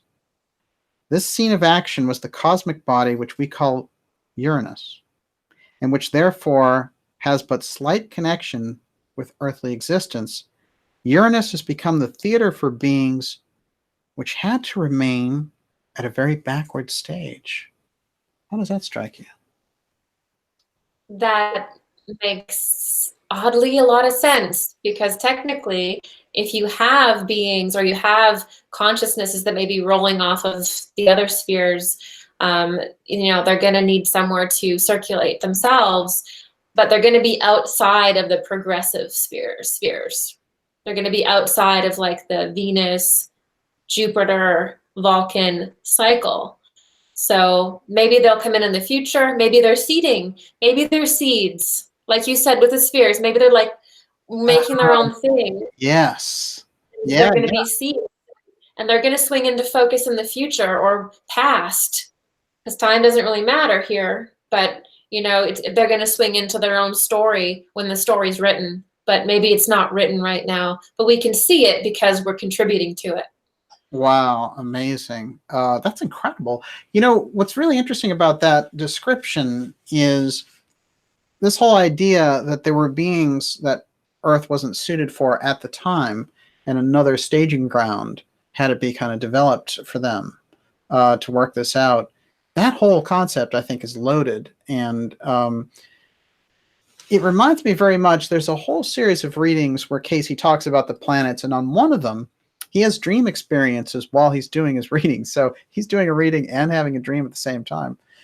And he would wake up and write those dreams down. And one of the dreams, when he goes out, when they're asking him to do this planetary stuff, he sees himself around the rings of Saturn, and he realizes that Saturn is a huge maximum security prison. And he sees kind of entities around it that would act kind of basically like sentinels. And when he comes back, it's a very weird thing, and he writes it down, and it wasn't part of the reading, it was part of his own experience there. But we can see the planets have these different aspects. And then during the reading, when he was talking about Saturn, what he said from the trance state was that Saturn is where insufficient mass is cast. That is, from the point, think of somebody like a Hitler or somebody who had expressed this kind of ego tendency to the point where it disrupted their entire soul progression. They're moved into Saturn to be basically rehabilitated and come out the other side. But it's quite interesting when you get into the planets and you start looking at them this way. It's something totally different going on there than just this kind of rotating orb. Okay, Miss Olivia. Okay, Penny Thomas, if we are moving into the Jupiter seal, what properties does this represent from Steiner? Well, it's a pretty loaded question. I will say this. What we can get into about this is that New Jupiter is the stage before Vulcan, and that the cause of the eighth sphere and Arman is that at this point in Earth evolution, Arman and Armonic powers have great control over humanity and harvest them energetically. And that by developing the eighth sphere, it will be the end of humanity's normal progression of evolution, moving on to New Jupiter, which is basically like an enlightened Earth. And then this very unusual thing that he refers to is the warmth of Vulcan. And when he talks about Vulcan, it's quite interesting because Vulcan is where we get this term volcano. Vulcan is identified. I had a picture here. Let's see if I can pull it up. It's identified as fire and metallurgy, and he's a god of fire in Roman times. So we're getting this idea about Vulcan, that it's related to warmth. And when we're speaking, of course, in Steiner's cosmology, this could be ethereal warmth. It takes the warmth of that kind of devotion So, spiritual devotion to think of the things that go on when there's a huge mass. And that develops a kind of a warmth, So it could be that with Vulcan, what he's speaking about really is this kind of spiritual warmth realm that we go into, which is kind of like where the evolutionary trail is heading. But there's no question, if you read Steiner's material, that we're moving into the new Jupiter phase where Earth becomes new Jupiter. That's what that scale of the planetary seals is about. There's a lot there, and there's a lot to overcome way, way before that happens. That's happening way, way down the road, but it is interesting, I think, as a consideration. How do you feel about the Jupiter aspect of that, Gigi? Yeah, it's so fascinating how Steiner has broken these down and explained it, because nobody else has. Even in this whole starseed scene, nobody else has, which is fascinating. Yeah, I definitely agree. And I think that Jupiter is really interesting because we see pieces of it. We see it referenced. We see Jupiter as the Greek gods, Zeus, and he gives birth to everybody. He's like the father of everything. And so we know this. Yeah, we know this. Is Jupiter purple in the seals? Yeah, let's take a look at that. Because it could almost represent the harmonizing of Mars. It is. It is purple. Yeah. It's kind of like, I don't know why, but I feel like it is. Yeah. Fascinating. Yeah. That is really fascinating. It's like the higher harmonic of like red and blue, or yeah. The image from this medieval painting I found very interesting in relation to Vulcan. And again, here he is doing his fire metallurgy. And this is Linnaeus, who drew this in the Middle Ages. And here is Venus coming to meet Vulcan in this painting and observing his process of using the magic of fire around the metallurgy. I think that there is always a lot in these medieval paintings and in the ancient objective art that is trying to give us instruction. But there's no question there's something about the metallurgy, this concept of Vulcan and Venus over and over again showing up around Vulcan. And then that being applied to these orbs and spheres out there that we know as these planets and ideas of planets and ideas of spheres. There's definitely something in there. How do you feel, Gigi, when you see Venus so close to this Vulcan idea and Steiner saying, hey, we're moving evolutionary steps up to this Vulcan sphere?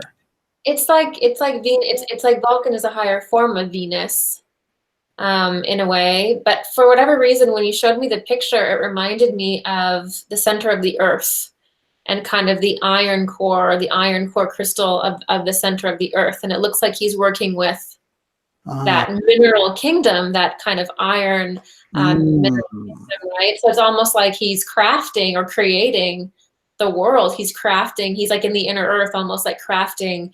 And when people incarnate from a sphere, they come from the inner earth up. So they almost have to go through Vulcan or go through that fire lava stage. It's kind of where we get, when we go into that inner earth before we incarnate, we get all of the archetypes of Earth and the planet. And so it's almost like he's and I know this is quite out there, but it's almost like he's wielding that in a way. And you'd have to be in the future to do that, to look back and to do that. Oh, yeah, that's interesting. No, I'm right there with you. I was just thinking about that because you said at one level, and this is something that we get into in anthroposophy, there is no space, there is no time. Right. That's the ultimate kind of realization when you're doing this. There's no space and there's no time. It's just resonance. And so you pop into time and space based on what you want to achieve, what experience you want to have by holding a resonance. So Vulcan may be one way in one period of time, and then in another period of time, something else. So it's all, in the higher dimensions, it's all based on resonance. And time is just something you pop into to get a certain resonance, a certain slice of resonance. So I like that. We'll call this section Slice of Resonance. Miss Olivia. Okay, so you were just getting into this, but Ether Steel is asking, do you think that the cosmic vibration of the planet and the sonic music they produce have an impact on our spiritual life / growth? And if so, how strongly do they impact?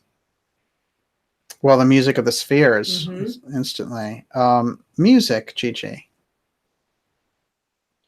Yeah, it's everything. I think that it's that rhythm that turns the seasons, that kind of turns the tides, that is moving all of us, that we have to learn to align with, because the spheres are always affecting us, but we have the choice to tune into that music and dance to it or not. And I think what happens is the cosmos starts playing a different song and we're still dancing to the old one. And we start doing things like that. So I think it's everything.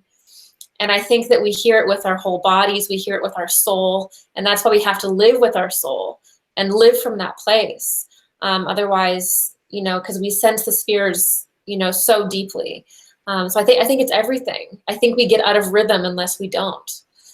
So, Gigi, it reminds me, Steiner, when he had reached an incredible point of anthroposophy in about 1916, and he made this comment again in 1918. He felt that he had developed this quite well after Theosophy, and the small group became something that was quite a powerful force. But he was very disappointed that neither Anthroposophy nor Theosophy were able to head off World War I. And he said, if Anthroposophy fails in its mission, in 100 years, this window will open up, 20 to 30 year window will open up, which we'll see the opportunity again for Anthroposophy and the mystery schools to have that opportunity to do this again and do it and basically make that progress that they couldn't make because the war came up. What do you think about that, considering we're right in the middle of this process, this period right now? Yeah, I believe we are. I believe that we are in a rebirth, kind of spiritually, absolutely. But I think that we're going to move towards that spiritual science, not Scientology, but that quantum physics and spirituality kind of thing. And that's where we'll balance out that materialistic phase. Is when we start bringing science to spirit, science won't work against us any longer. And that's what I think he was trying to do. And I think he did a really good job for the time, but we needed to progress. We needed to, because what happened in between, Steiner's work and to now is we started forming a lot of questions. Yeah. And I think building a bigger desire to remember who we are and to connect, or there's a large portion of the population that now is wanting that. And perhaps before our minds weren't the right shape yet. We didn't have the right questions. But now I think there's time for that. Now I think that there's a possibility. Maybe not everyone is going to obviously wake up. It's not a perfect world, but I think there's a significant amount. Wow, fascinating. The scientific materialism has reached this, it's reaching higher fever pitch as we move just in the beginning of the 21st century. It's already going off the rails. And here's this prediction that side by side with it, this mystery school resonance is coming back up to basically counteract it the way that they had tried to counteract it when it first came on the scene. It's quite remarkable. It's very interesting. Yes, Miss Olivia. Okay, so there are 3 questions that are kind of aligned. John Horseman says, the planets are hyperdimensional beings. Damien says, do you think the planets or spheres are angels? And Hilly Caper says, are the planets the archons or architects? Are we to fight their agents or kneel to them? So what are the planets? Yeah, well, I would say that I certainly find those are unusual terms to use. When I think about the planets, I think about them differently. But why don't we have you take a stab at that one, Gigi? Yeah, I think one of the most beautiful things about our consciousness as humans is that we can get out of our human form and start thinking about a planet as a person. And that's obviously what we do with astrology. We're just personifying them, and the Greeks personified them. But I think for our purposes here on Earth, I wouldn't necessarily think of them as a person. I would give them qualities of a person, archetypes of a type of personality. And I think going up a little bit further, I think that would speak about the type of beings that would incarnate there. And then going up further in the dimensions, you might have a person or an identity that is projecting downward, and it's their life force that's creating that planet. But from our perspective here in 3D, I don't feel like that would be the ultimate truth. But if you consider that person existing in a higher dimension and it's their personality being kind of shot down, it's kind of like all those movies where is someone dreaming this reality into existence? Perhaps Venus is the dream of somebody and Earth is the dream of somebody. So you can definitely go up the dimensions and play with those ideas. But and the Archon thing, I'm not sure. I haven't really looked into the Archon stuff, to be honest, so I wouldn't be able to comment there. But they're archetypes, so you can put them pretty much, and they're very important archetypes for our consciousness. So you can place them all different types of ways, but just be very flexible when you do it, and play with it. Yeah, absolutely. And it's interesting. I was just thinking about how Gurdjieff inverted that very same idea. Instead of personifying the planets, he personified people as planets. And he said, the reason you don't understand your interactions with other people is because it's like when you get close to another person, you're in an orbit, and it can be a disturbing orbit or a good, healthy orbit. And he talked about people walking around, even in society, being basically like a mass of planets magnetically interacting with each other the same way this is going on in the cosmos. So it works both ways. Okay, keep rolling. Bruce Ross Morgan just asked an interesting question. Hey, Bruce. Wonder if Steiner referred to this event, November 14th, 1915, France UFO event or religious miracle? 1,000 soldiers saw a bright light that caused them to drop their weapons and walk away. Yeah, this is a weird period of time, too. And I think about the Fatima mystery, which happened a little while after that. There's something about World War I and the brutality of it that I think really called spiritual forces into action. And there are a lot of accounts from World War I of actual sightings of angels ministering to all these dead or wounded soldiers on the battlefield. We had just discovered a number of things, so machine guns, planes, attacks from it was the most brutal war of its period. And it was followed up by the most brutal war of all time, which is World War II. But just that this awakening into this violent reality of World War I,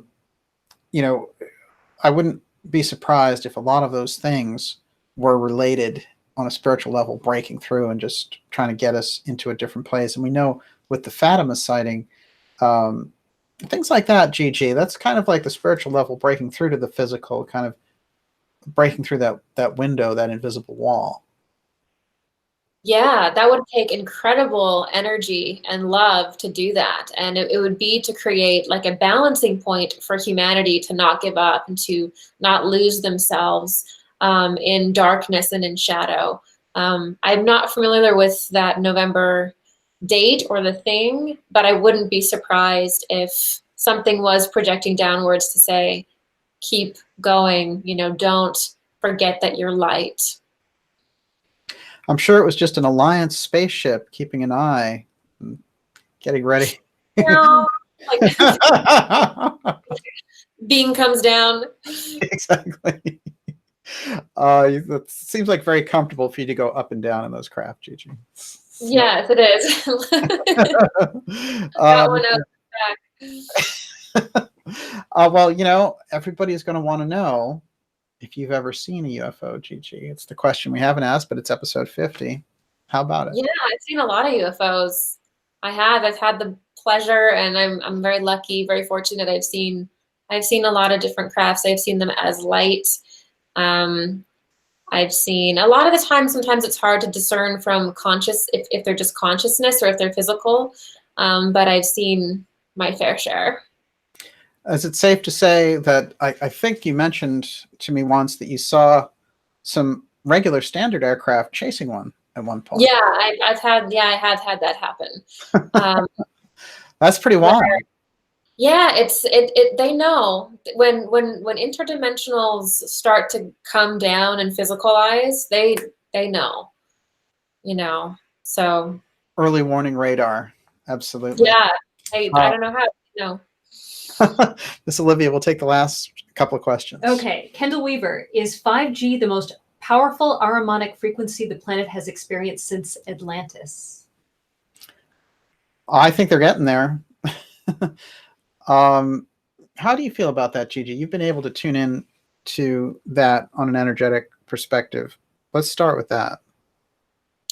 I think, yeah, the thing to keep in mind, a lot of people are like, well, why make it spiritual? You know, why make 5G a spiritual topic? Well, the quality of your mind, the quality of your emotions is going to determine your quality of spiritual connection and also your access, right? So if you have something like 5G that's scrambling or making it difficult for you to connect to your, you know, difficult for you to focus, things like that, that's going to affect your harmonic, and that's going to affect how high you can project yourself. It's just going to make it more difficult to connect because you need to be harmonized to connect. The best thing to do is to go into nature, to balance and ground all that kind of stuff. Electrical energy, because we're just bioenergetic beings. So when that starts getting messed with, it's hard to be coherent enough to pierce beyond the lower astral, essentially. So that's the whole thing. And the mind is a big deal. It's quite interesting. Do you remember when Joseph Farrell was on, Olivia, and he said one of the things that can block 5G were mosquito nets? Oh, right. How unusual. It's very strange. Yeah, I'm going to go back and watch that to figure out exactly what he was talking about. Okay, we're going to take the last couple of questions, and it's fantastic. I want to remind everyone, you're watching the Dark Journalist Show. It's been an amazing 50th episode. We're very happy. And we, you know, it's very interesting with the X Steganography series. The mystery schools always form the heart of this whenever we're looking on the X front. And for that symbol, when you go back through it, you're going to run into the mystery schools over and over again. And it forms the kind of foundation for the series, as opposed to, you know, there are so many aspects that are technological around the X and the programs that they've hidden. But oddly enough, even though I found hundreds of examples of those X projects going black, it's the X Steganography and the mystery schools that really holds the secrecy, because they've been doing it for thousands of years. So this episode with Steiner's work and Arman and this prediction that he had of Anthroposophy coming back in full bloom in 100 years, right in this period of time that we're in now, I think that Steiner's work needs to be re-examined, and that it was just about 100 or so years ahead of its time. And here we are, you know, coming right into it. But there's no question that they've made this huge effort to bring this information out to us. So Miss Olivia will take the last couple of questions for Miss Gigi. I want to remind everyone also, go to darkjournalist.com, sign up for the newsletter, keep us in touch with each other, and make sure in that social media, you know, clamp down that we still have that line of communication open. Just go right in there and sign up for the newsletter. Go to gigiyoung.com, take a deep look at her new course. This is something very innovative. And if you know Gigi's work, you know she's always working at the edge of innovation for personal development. And that's what I think is so interesting, which is, you know, on this program, with the work we do, we cover these broad topics and go into things.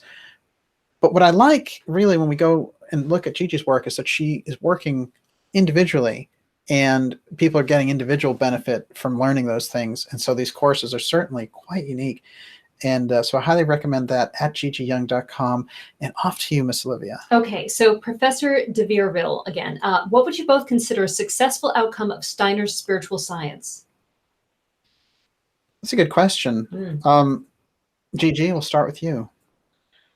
I would consider a couple things. I would like to see Steiner's work be translated. I'd like to see more people working on that to get what he did say out, because we don't have all of it. So there's that. You know, I'd like to see it be translated. I'd like to see more Waldorf schools open Yes, because I think absolutely. we need a new model for that, for the school system. But I also think that we need to add on to his work and add it on for this time, for what he couldn't see, and continue it. So when he reincarnates, he can come back. He just come right on in and take over again. Pick it up again. Yeah, It'll be like, hey, we made some progress here. yeah. It's a great point, actually. You know what's fascinating? I want to mention this, which is that Sting's wife is really into biodynamic farming. And she convinced him to buy land in Italy to make biodynamic wine. You may have seen some of this biodynamic wine. And biodynamic farming is, of course, what Steiner developed. And I don't know if many people know this, but Findhorn, he took the people who were involved in building Findhorn took a place where nothing would grow and used Steiner's biodynamic farming methods and created the world's most lush garden on the planet, where people at a certain point were interacting with nature spirits and all the rest. And the things that can't be denied is that, they grew the largest strawberries in history and all the rest. So these principles do work on the ground. When we're considering Steiner's work, if we look at examples like Findhorn, if we look at examples like the Waldorf schools, this incredible message, this incredible legacy of work that's been allowed to come down to us through the mystery schools. And I think what they're looking for is that we don't squander it, and that we don't spend our days and nights wrapped up in political 2 minutes hate and feel good about hating some political figure and like that's done something, And I have to say, you and I, Gigi, we've been on Facebook enough. After a while, you look at all those posts and you're like, even if they're right, I don't want to look at it. How many times can you look at photos of brutality or calling somebody out or whatever? At a certain point, it becomes a negative element inside your own thinking, and that's not a creative. So I think that this is maybe what we need to do, is look at this and say, when we spend our energy, if we're interested in alternative subjects, independent subjects, or even if we're coming from any angle where we're trying to adopt a more spiritual outlook or more informed outlook on our lives, that the Steiner material is so rich and so helpful and has such a track record that there's so many things in there that haven't even been tried. Think about that with the Casey readings or the Gurdjieff work. These are incredible legacies, and people are always looking, what's the next thing? What's the big, crazy next revelation I can get? Where are those Kabbalarists? Where is Soros waving from the boat that's going to Gitmo? It's a real waste of time. There's incredible things that have been left for us by people and who were connected with a mystery tradition that goes back thousands of years. I think that those things are vouchsafed for us. So my answer to your question in relation to Steiner is, I'd like to see a fuller recognition of the work that he's done.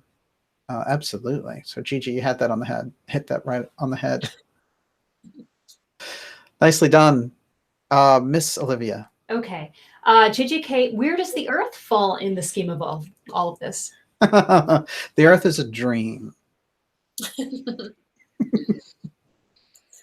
Yeah, well, it is actually. You know what? It's like Earth is how we're anchored in our bodies. We were just saying you got to anchor in your body and then you can project. Earth is the thing that we're anchored in. So when Steiner talks about the spheres, he's talking about the spheres in context to the Earth, which is what we are. So if we want to know what Earth is, we just look at what humanity is. And when we start talking about the Martian sphere influencing and the Venusian sphere influencing, well, Earth is part of that. Earth is taking on those archetypes. So Earth is part Venus. Earth is part Martian. Earth is part, Jupiter in the future, though. And, but right. It's the moon in the past, though. So Earth is the embodiment of the cosmos in a specific point in time, and so are we. And that's why the spheres are relating to us in this way, and that's why we call them seals, is because we're moving through them, breaking through those seals. And so it's more like Earth is the embodiment of us, and everything is in context to that, I would say.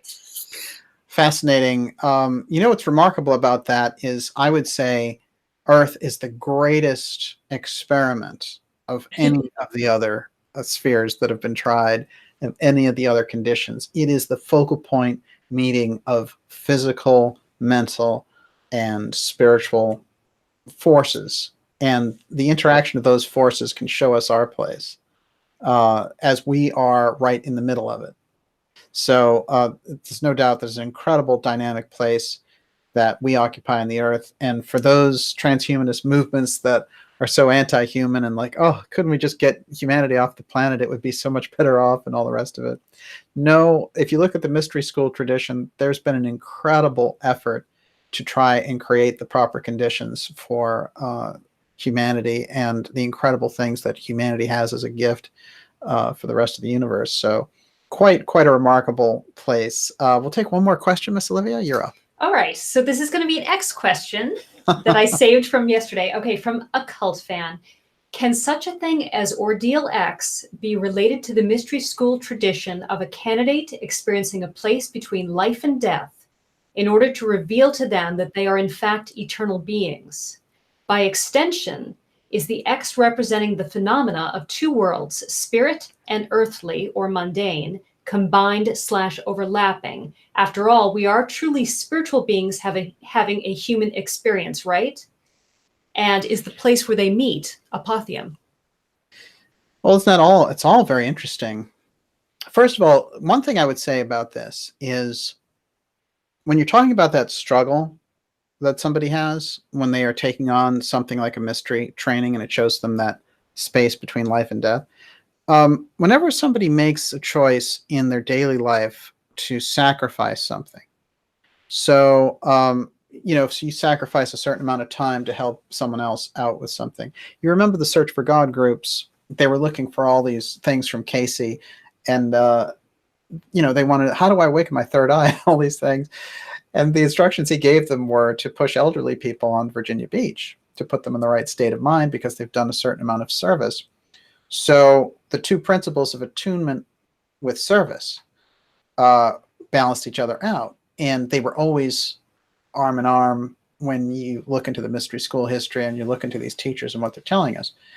Or if you look into the Christian tradition or Buddha, it is attunement and service. So that space is available to us every day. In other words, you don't need to be, in the sense of the mystery schools, looking at your own death and going through this whole experience. Sacrifice, and what Gurdjieff called conscious suffering, that is making a sacrifice, is that action that's available to you in everyday life.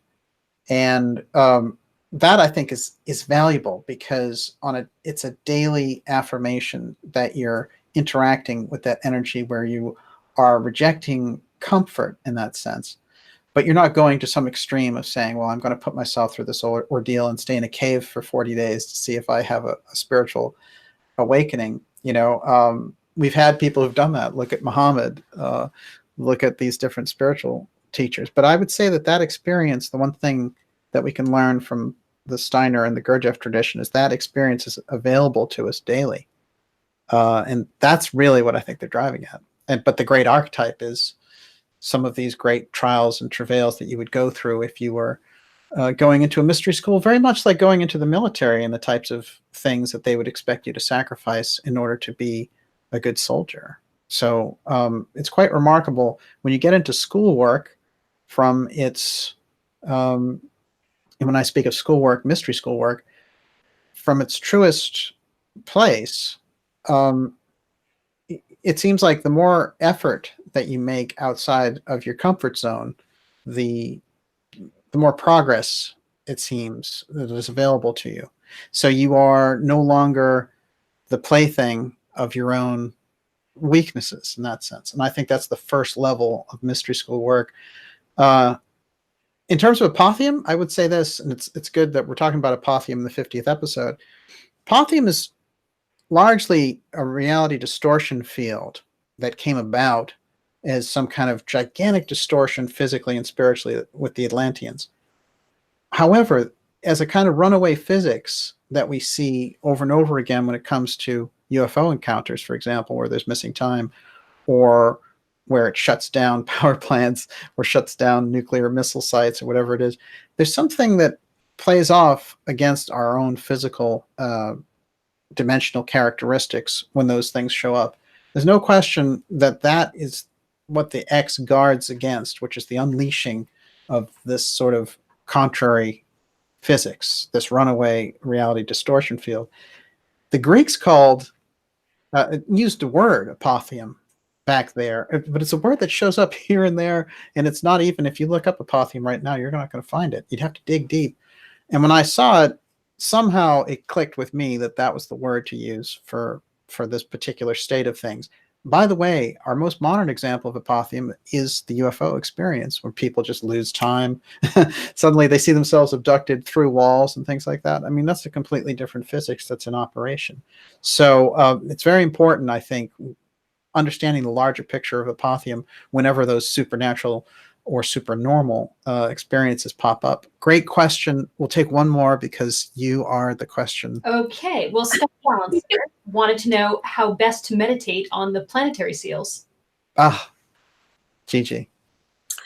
I would just take one. There's several different renditions. Like there's the colored ones. There's the two-toned ones. I would figure out which one speaks to you the most, like which set.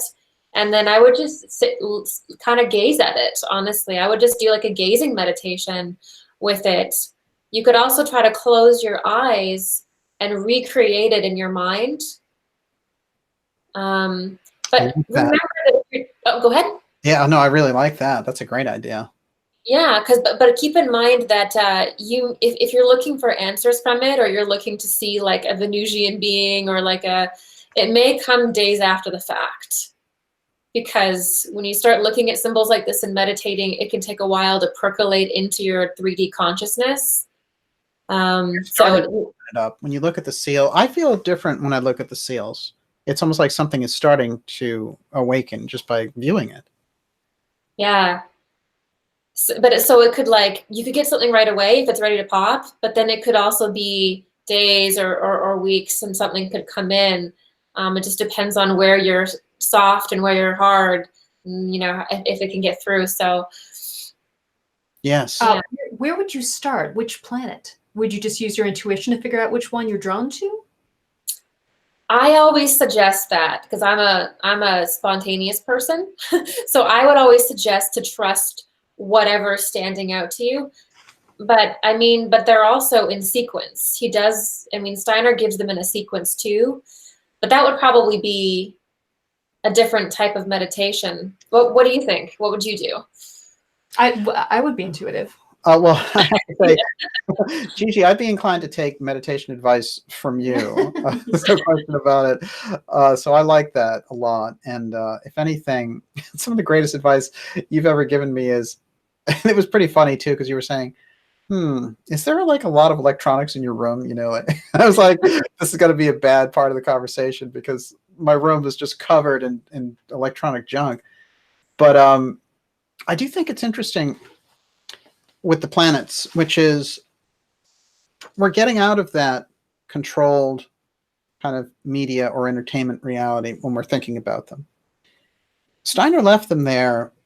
People don't exactly know why Steiner emphasized those 7 planetary seals, and they don't know what to make of the Mercury-Venus switch. In fact, this show with Gigi Young and I discussing it is really one of the first open discussions of that switch I've ever seen anywhere.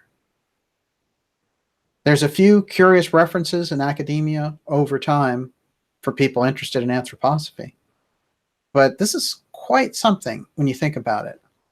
And if it's true, the reasons behind it, I think, are absolutely cosmic and powerful. So that's a whole interesting place I would go into, and looking at that and thinking, what is this Mercury-Venus aspect all about? But there's no question when you tune into the planets, you're going into a totally different state. One thing I wanted to mention in relation to Arman, and wanted to get your take on this, Gigi, which is when Steiner was being questioned because he had separated out these Luciferian forces from the Armonic forces, saying that yes, both have had their kind of bad impacts, but that it was the Arman. This is the confusion, speaking of switches, that it's the Lucifer Arman are switched, and actually that Arman is the satanic Mephistopheles devil that we know. And they asked him to kind of detail this a little bit. And he said, well, the Luciferic beings can only work on humanity's astral body. But the Armonic beings spread matter out like a veil. And I wondered, I caught that phrase and wrote it down, and I wanted to get your take on that. They spread matter out like a veil. So if it's almost like there's a hierarchy of darkness, right? And there's, you know, some beings or some echelon of beings are only able to work with more etheric energies, or kind of within a certain sphere. But then there's maybe one larger being that is able to actually affect matter or be a solidifying. Because when you say spread matter, it almost feels like solidifying darkness within, or solidifying something, being a force of solidification, like, you know, Steiner felt.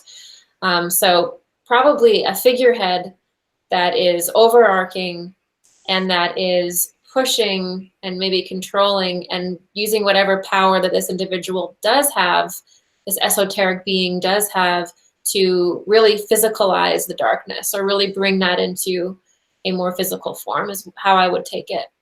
Oh, that's really interesting when you think about how the incredible impact of the technology now. Then those two things work together incredibly. And apparently at this time in history, these forces are tag teaming on the eighth sphere when they weren't before. Now they have a joint cause that they didn't have earlier. That also is really interesting. Well, it's like the more light that kind of comes to the planet, the more we kind of move into that cosmic day cycle, the more the dark forces have to sort of come together and join forces, because everything moves in rhythms and cycles, and there's a night and there's a day.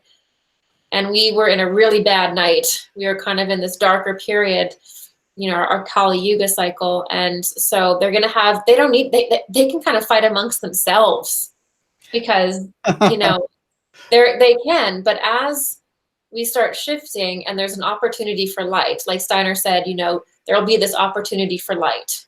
There'll be another chance, or I forget how he worded it, but something like that. Oh yeah. Then they're going to have to join together, because, you know, can't have that light getting in there. Right. You know? Right. Yeah. So, absolutely. I think it's fascinating too when you think about it, the idea that they would have to use our own awakening against us.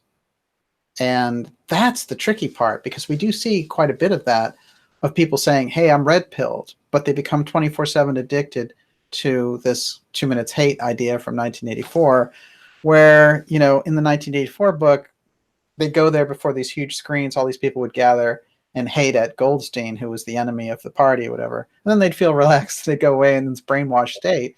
And every day they would show up to do this. And so much that we're seeing in the midst of the awakening of all this, right in the middle of the independent media, for example, you see so many of these things proliferating.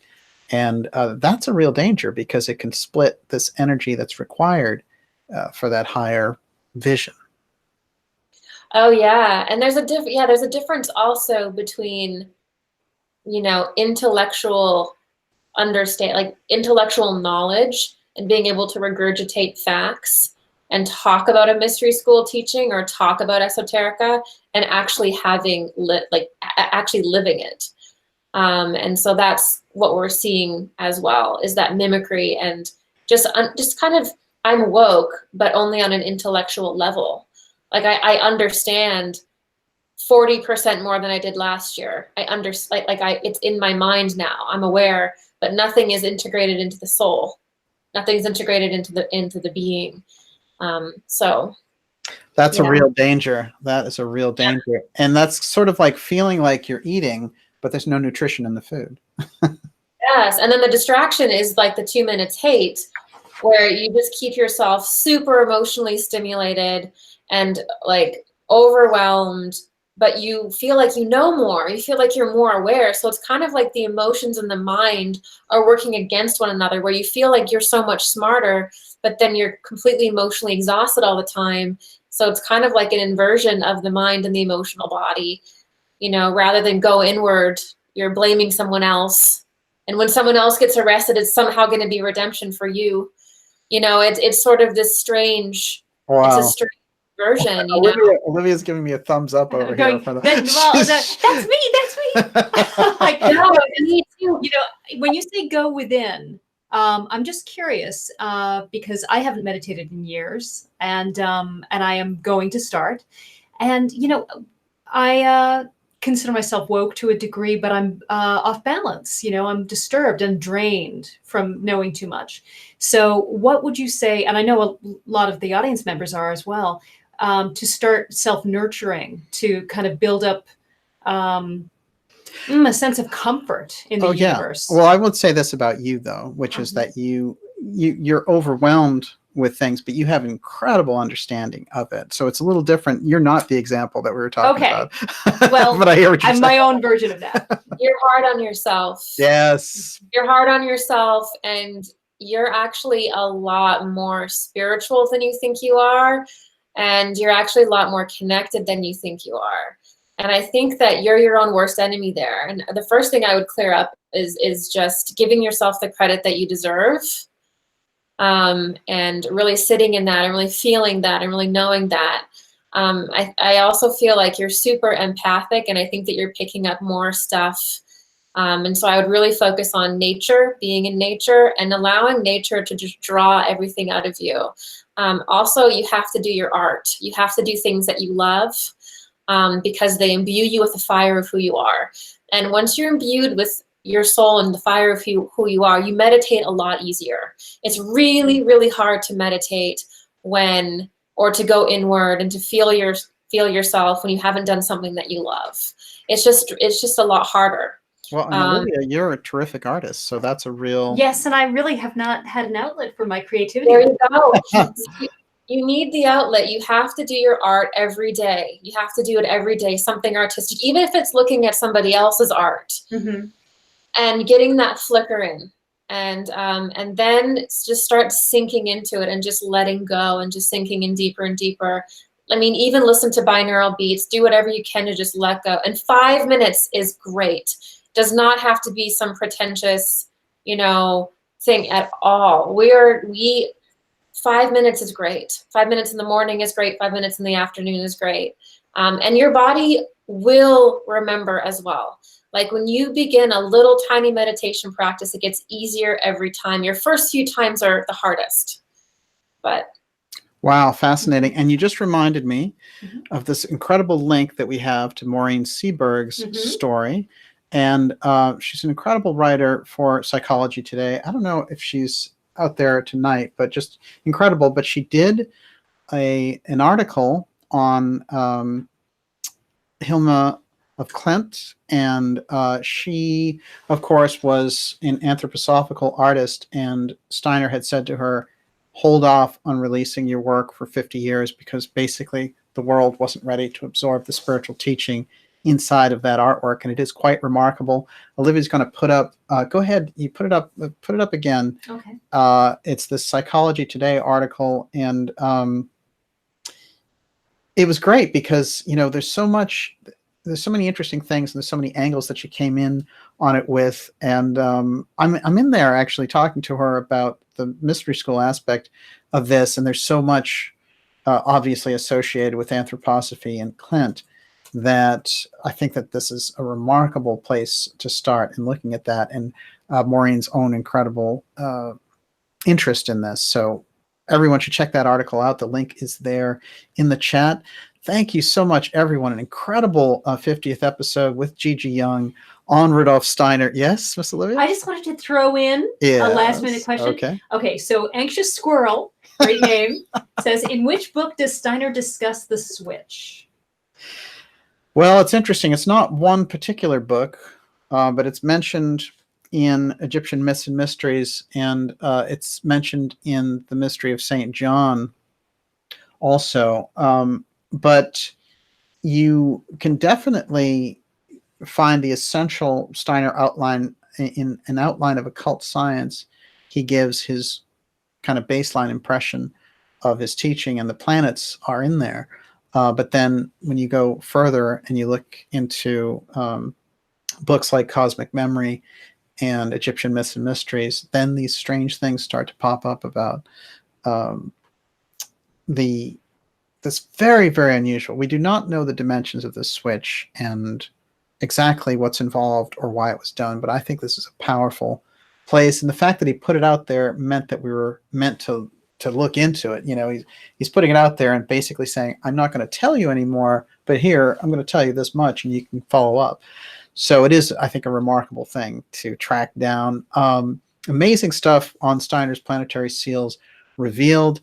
Of course, this is the 1-year anniversary of the X series and the X Steganography series, which we started last year at this time. And I have to say, the topics that we've been able to get into and the subjects that we've been able to move forward are exactly why I got into dark journalism. So it's been a great honor for me to be able to do this. And we're going to be coming back with more, and we highly recommend that you sign up for the newsletter to keep up with that. Of course, the event I mentioned, I've been getting a lot of emails about the Graham Hancock event. It is now sold out. Thank you very much for everyone who's coming. We will see you on Saturday, May 25th in Cambridge with Graham Hancock and his book, America Before. Very much looking forward to this. And we'll definitely have Graham on the show as well. So thank you so much. And Gigi Young, incredible. Of course, all the X episodes with Gigi are remarkable and my personal favorites. Gigi, amazing work that you do. And thank you so much for all of your help and just for being this incredible insight as we've been doing this work. Well, thank you guys for having me. It's great to see you. Go to gigiyoung.com. That's where her new course is. And you can really see this incredible tapestry of subjects that she tackles. Just go right to her YouTube channel, type in Gigi Young, and you'll find some remarkable information that she's brought forward. So thanks so much, Gigi. Thank you. And we will be back. We have a couple of recorded shows coming up because something massive is taking place, which is that we're moving the studio. So that's going to be a lot of fun, as you can imagine. But we'll be back, coming back with some live episodes. And you guys can bring the X series back, get behind the show, subscribe to it, go to Dark Journalist. And we've kept it very affordable for you, and we appreciate your support. But this is definitely, now's the time. I always say in relation to this stuff, it's not apathy is very last year, and getting involved and getting behind things that are giving you the information it's perfect timing. A couple of shout outs, Miss Olivia, who we got out there? We've got David Tormina. We have excellent. JJK, we have Fuber Fighter, we have Nish, we have the Cult Fan, we have John Guilfoyle, we've got Jay Mallet, we've got Charlotte. Let's see, everybody's here tonight. CJ Raymer, Josh Randall, who we haven't seen in a while. Oh, that's great. Josh Randall, yes. Lee Veltman, Thomas Tyson. Excellent. Wow, it's great to have everyone here. You guys have done incredible things. Of course, the whole X fam on Twitter, which Olivia has kind of corralled so well and put out so many creative, interesting ideas back and forth. And you can find at Dark Journalist on Twitter. We're putting that out there on a more regular basis. Olivia is O-Wings girl, and she's always doing some incredibly funny and creative things. You'll find me there. No doubt about it. Make sure to get on board with it. I see Carly from Dimensions and Beyond. Thank you, Carly. And hopefully some of our European friends were able to join us tonight because the hours were a little bit better on you. We will be back with a recorded episode next week, and then we're coming back live after that the following Friday. Thank you so much. The X Steganography series continues. Make sure it comes your way. Get behind the series. This is a great time for you guys to give us your support on that, and we really appreciate it. And I have to say, a few people have asked me what my favorite episode is, and that's really hard. I have to say the Gigi Young episodes that we've done, including tonight, there's always something magic that takes place when Gigi's going into this work. It's just absolutely fascinating. But all the guests and all the subjects, I think, are very intriguing. I will say this: there's something about the Tua de Danann episode that we did about this very mysterious group in Ireland and their mystical ways, which we did back in the fall, stands out as one of my personal favorites, as does the Alice in Wonderland episode about Emma Britton and the Orphic Circle. I think that those two certainly come to mind. And the episode we recently did on the Hot Zone, you know, I have to say that episode with Charles Hapgood and this whole range of information that he brought forward on the pole shift and so on, quite remarkable. And of course, any episode that we have with Joseph Farrell. Yeah. I'm calling April right now Hot Zone month. Get ready, because we have some amazing, powerful things in relation to the Hot Zone research about what's going on with Atlantis rising, and you're going to want to be a part of that. That's why it's a great time to become a member. And also, we are very excited to bring you those shows. And you guys are, fantastic. We have said in relation to the chat room that it's really the ideas room, and that chat just does not serve the purpose. Mm-hmm. It's ideas, and we've seen some amazing ideas come out of that. Just an incredible period of time. And Miss Olivia, a round of applause for Miss Olivia, because you've done an amazing job over the course of this year pulling together really kind of difficult topics, esoteric, literally topics, and structuring them so, and really being that incredible interface with everyone. So, well, I have benefited greatly from this experience. I love all my new friends, and my life is very different from how it was a year ago. So, wow, isn't that fascinating? Thank you. Yeah. Well, you've done an amazing job, and as only you can. And I have to say that we've had some incredible luck having people like Olivia and Gigi Young. I mean, this is definitely, we're very lucky to have the kinds of incredible people contributing to this. We will see you next week and then live the following week. Have a great weekend, everybody. It's been a great 49th and 50th episode. Yes? Aren't you going to ask me the question? The question is, there's only one question left, Olivia. Okay. Let's hear it. What is for anthroposophical dinner? Okay, well, Thomas Tyson suggests that we have a hura pasta with ara marinara sauce with Vulcan blackened potatoes. Wow, that's really great. He was right on top of it. Yep. We had no chance. It sounds pretty good. But seriously, what are you in the mood for? Well, I'm very food suggestible, so now I'm not going to be satisfied until I have this. I want to know what a Vulcan blackened potato is. It sounds like having potato in your pizza, which is... Well, yes, we could do that. Always good. I've heard this done. We will see you next week, everyone. Thank you so much. Have a great weekend. And thank you, Gigi Young. Just incredible stuff. My God, off the charts. And we're going deeper all the time. So, thanks, everybody. Ciao. Potato pizza. Pizzetta. Potato au gratin pizza. Is that what it is? Yep. Unbelievable.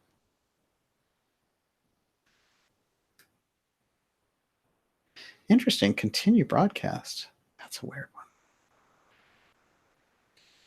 What if I continue the broadcast?